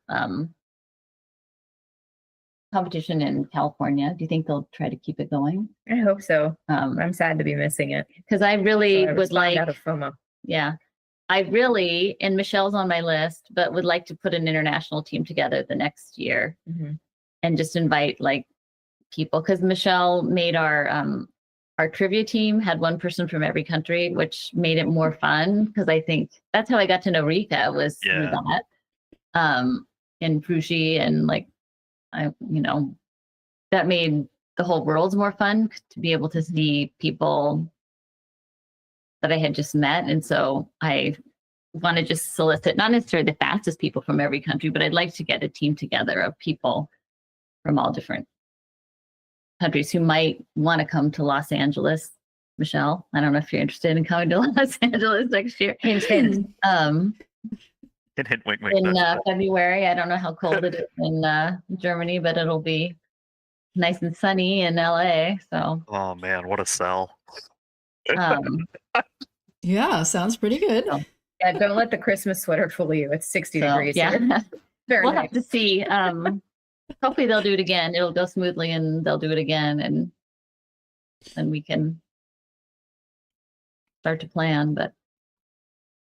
Oh, that's really exciting. I'm glad you get to do that, and like are gonna have an okay time, I guess. I'm sure. Well, if the model works well, I bet other states might try it out as well. I think that more and more people are experimenting with different kinds of puzzle events. So yeah, I want to see 24 hours of puzzle chess. Yeah, no. Oh. That would be phenomenal. I'm just kidding. I'm really bad at puzzle chess. Yeah. No, it's so fun to see how many different formats of puzzling are coming up, how many different people are coming out of the woodwork, and all the different connections people are making. Like how many international friends do I suddenly have? Yeah. And I don't even do a lot of the puzzling. I just jabber for a while. Like you guys are like flying around, meeting all sorts of people. It's got to be how does it feel to have such an expanded sphere of friends and like influence going on with the puzzling now that it's kind of coming more into its own now? It's super fun. Right before this, like we had done a practice puzzle, and then I went to look at like my speed puzzling to see if anyone else had ever done it. And at the very top, it said, Kati and Kiara posted this time like 3 minutes ago. So I actually called Kiara. I was like, oh my gosh, they're probably going to do it. And so, but they didn't answer because they were puzzling. And then about 10 minutes later, she called me and we, video chatted and told each other good luck. And so it's like, middle of the day for them, middle of the night for us. But the fact that we all four know each other and, talking to each other at that time before a competition, it's pretty cool. Yeah, it's beautiful. Yeah. I think the community is absolutely the best thing about this, hands down. So yeah, it's amazing. I don't know if I hope I'm not putting him on the spot by announcing this in a public forum, but I've pitched an idea to try and organize a swap component of Worlds next year in a more formal way, because there were a lot of informal swaps that happened this year. People just put up something on Instagram saying like, hey, I'm coming to Spain. Do you want a US puzzle and I'll trade you? And I can't actually remember how we got connected, but I swapped, I think, 8 puzzles with Hannah from Sweden. And it's one of my best memories of Worlds this year was we met up in a hotel lobby and we just talked for like an hour and a half. And I brought her some puzzles from USA Nationals last year and traded for some really cool optical art, like optical illusion art style puzzles from Ravensburger I'd never seen before. And so we both went home ecstatic. And I thought like this is, and then every time we saw each other through the rest of the week, it was like big hugs. And we ended up at a table next to each other in one competition. And it was just the greatest. And like, that's the absolute best thing that Worlds can do. So I'm going to try to see if there's a formal way to do it where everyone can bring things that are perhaps like specific to their home country or harder to locate in other parts of the world, and use that as an opportunity to make some new friends. Yeah, that sounds awesome. I mean, that was a big part. I mean, Andrea brought me puzzles. I got puzzles from, Mari brought me some puzzles from America. And there was some Dutch swapping, something from Hungary. So it's definitely one of the exciting parts is bringing your stuff and coming back with new puzzles. So if that was a way, if there was an extra room or a particular location where people could come and browse the international puzzle selection, I think that would be really fun. Well, I think it's also those kinds of things that make the event still really meaningful and entertaining for those who don't advance past the first or second round too, is that you still have these really tangible things that you can bring home with you from the trip. Mm-hmm. Yeah. I think the idea has legs, Alfonso. Yeah. It's got legs, a torso. I'm not sure if it has a broken hand, but maybe if it goes running, we'll find out.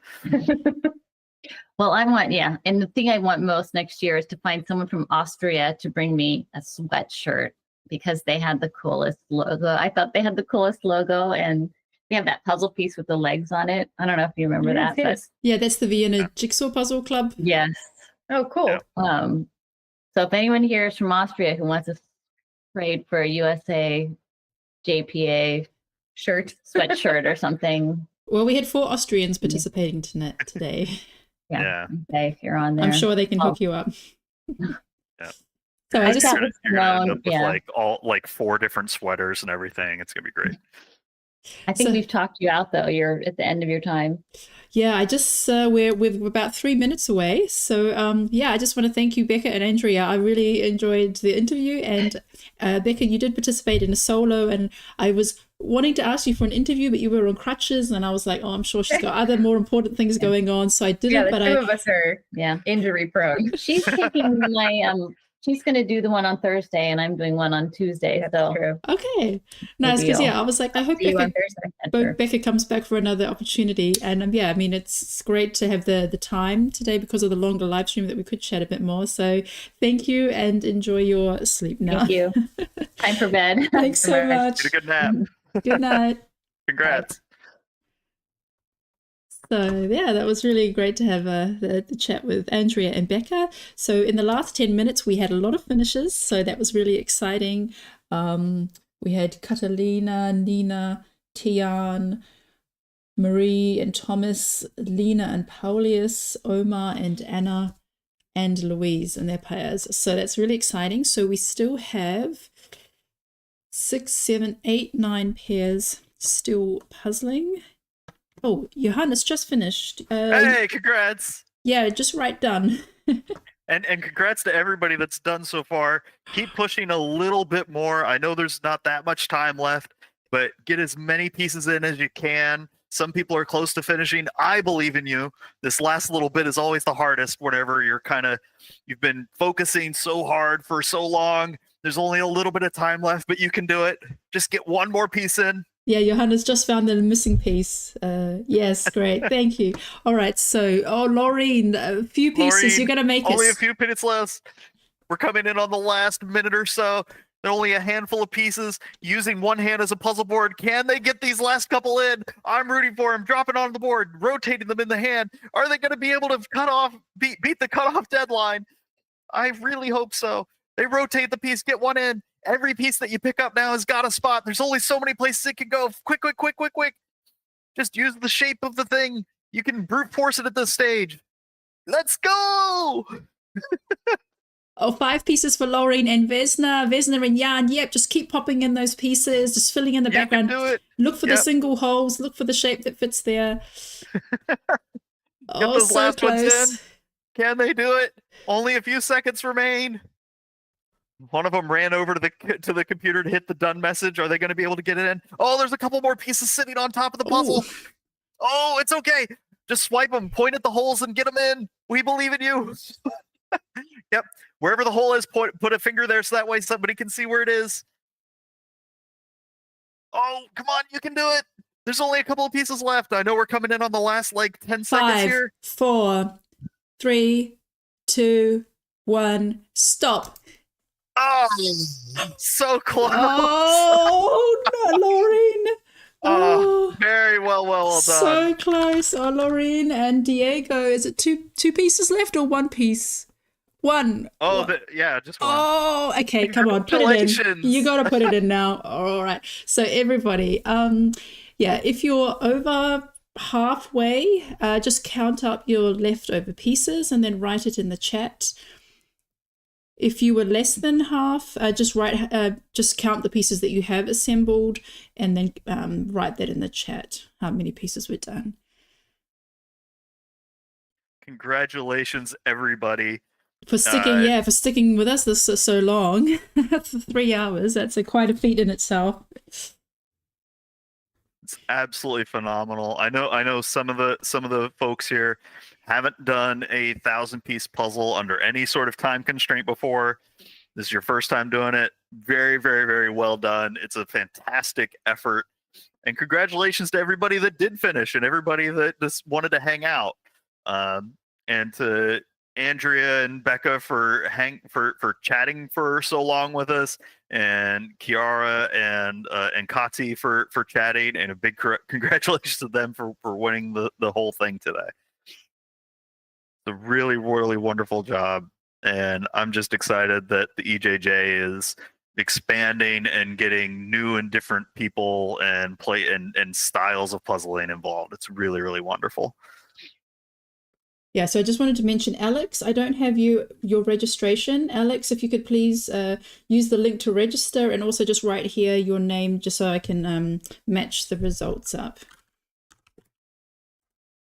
I mean, puzzling for 3 hours straight is already a little mini marathon since most people would take plenty of breaks in that time. So we're really happy to see you all still here at the end, that nobody bowed out.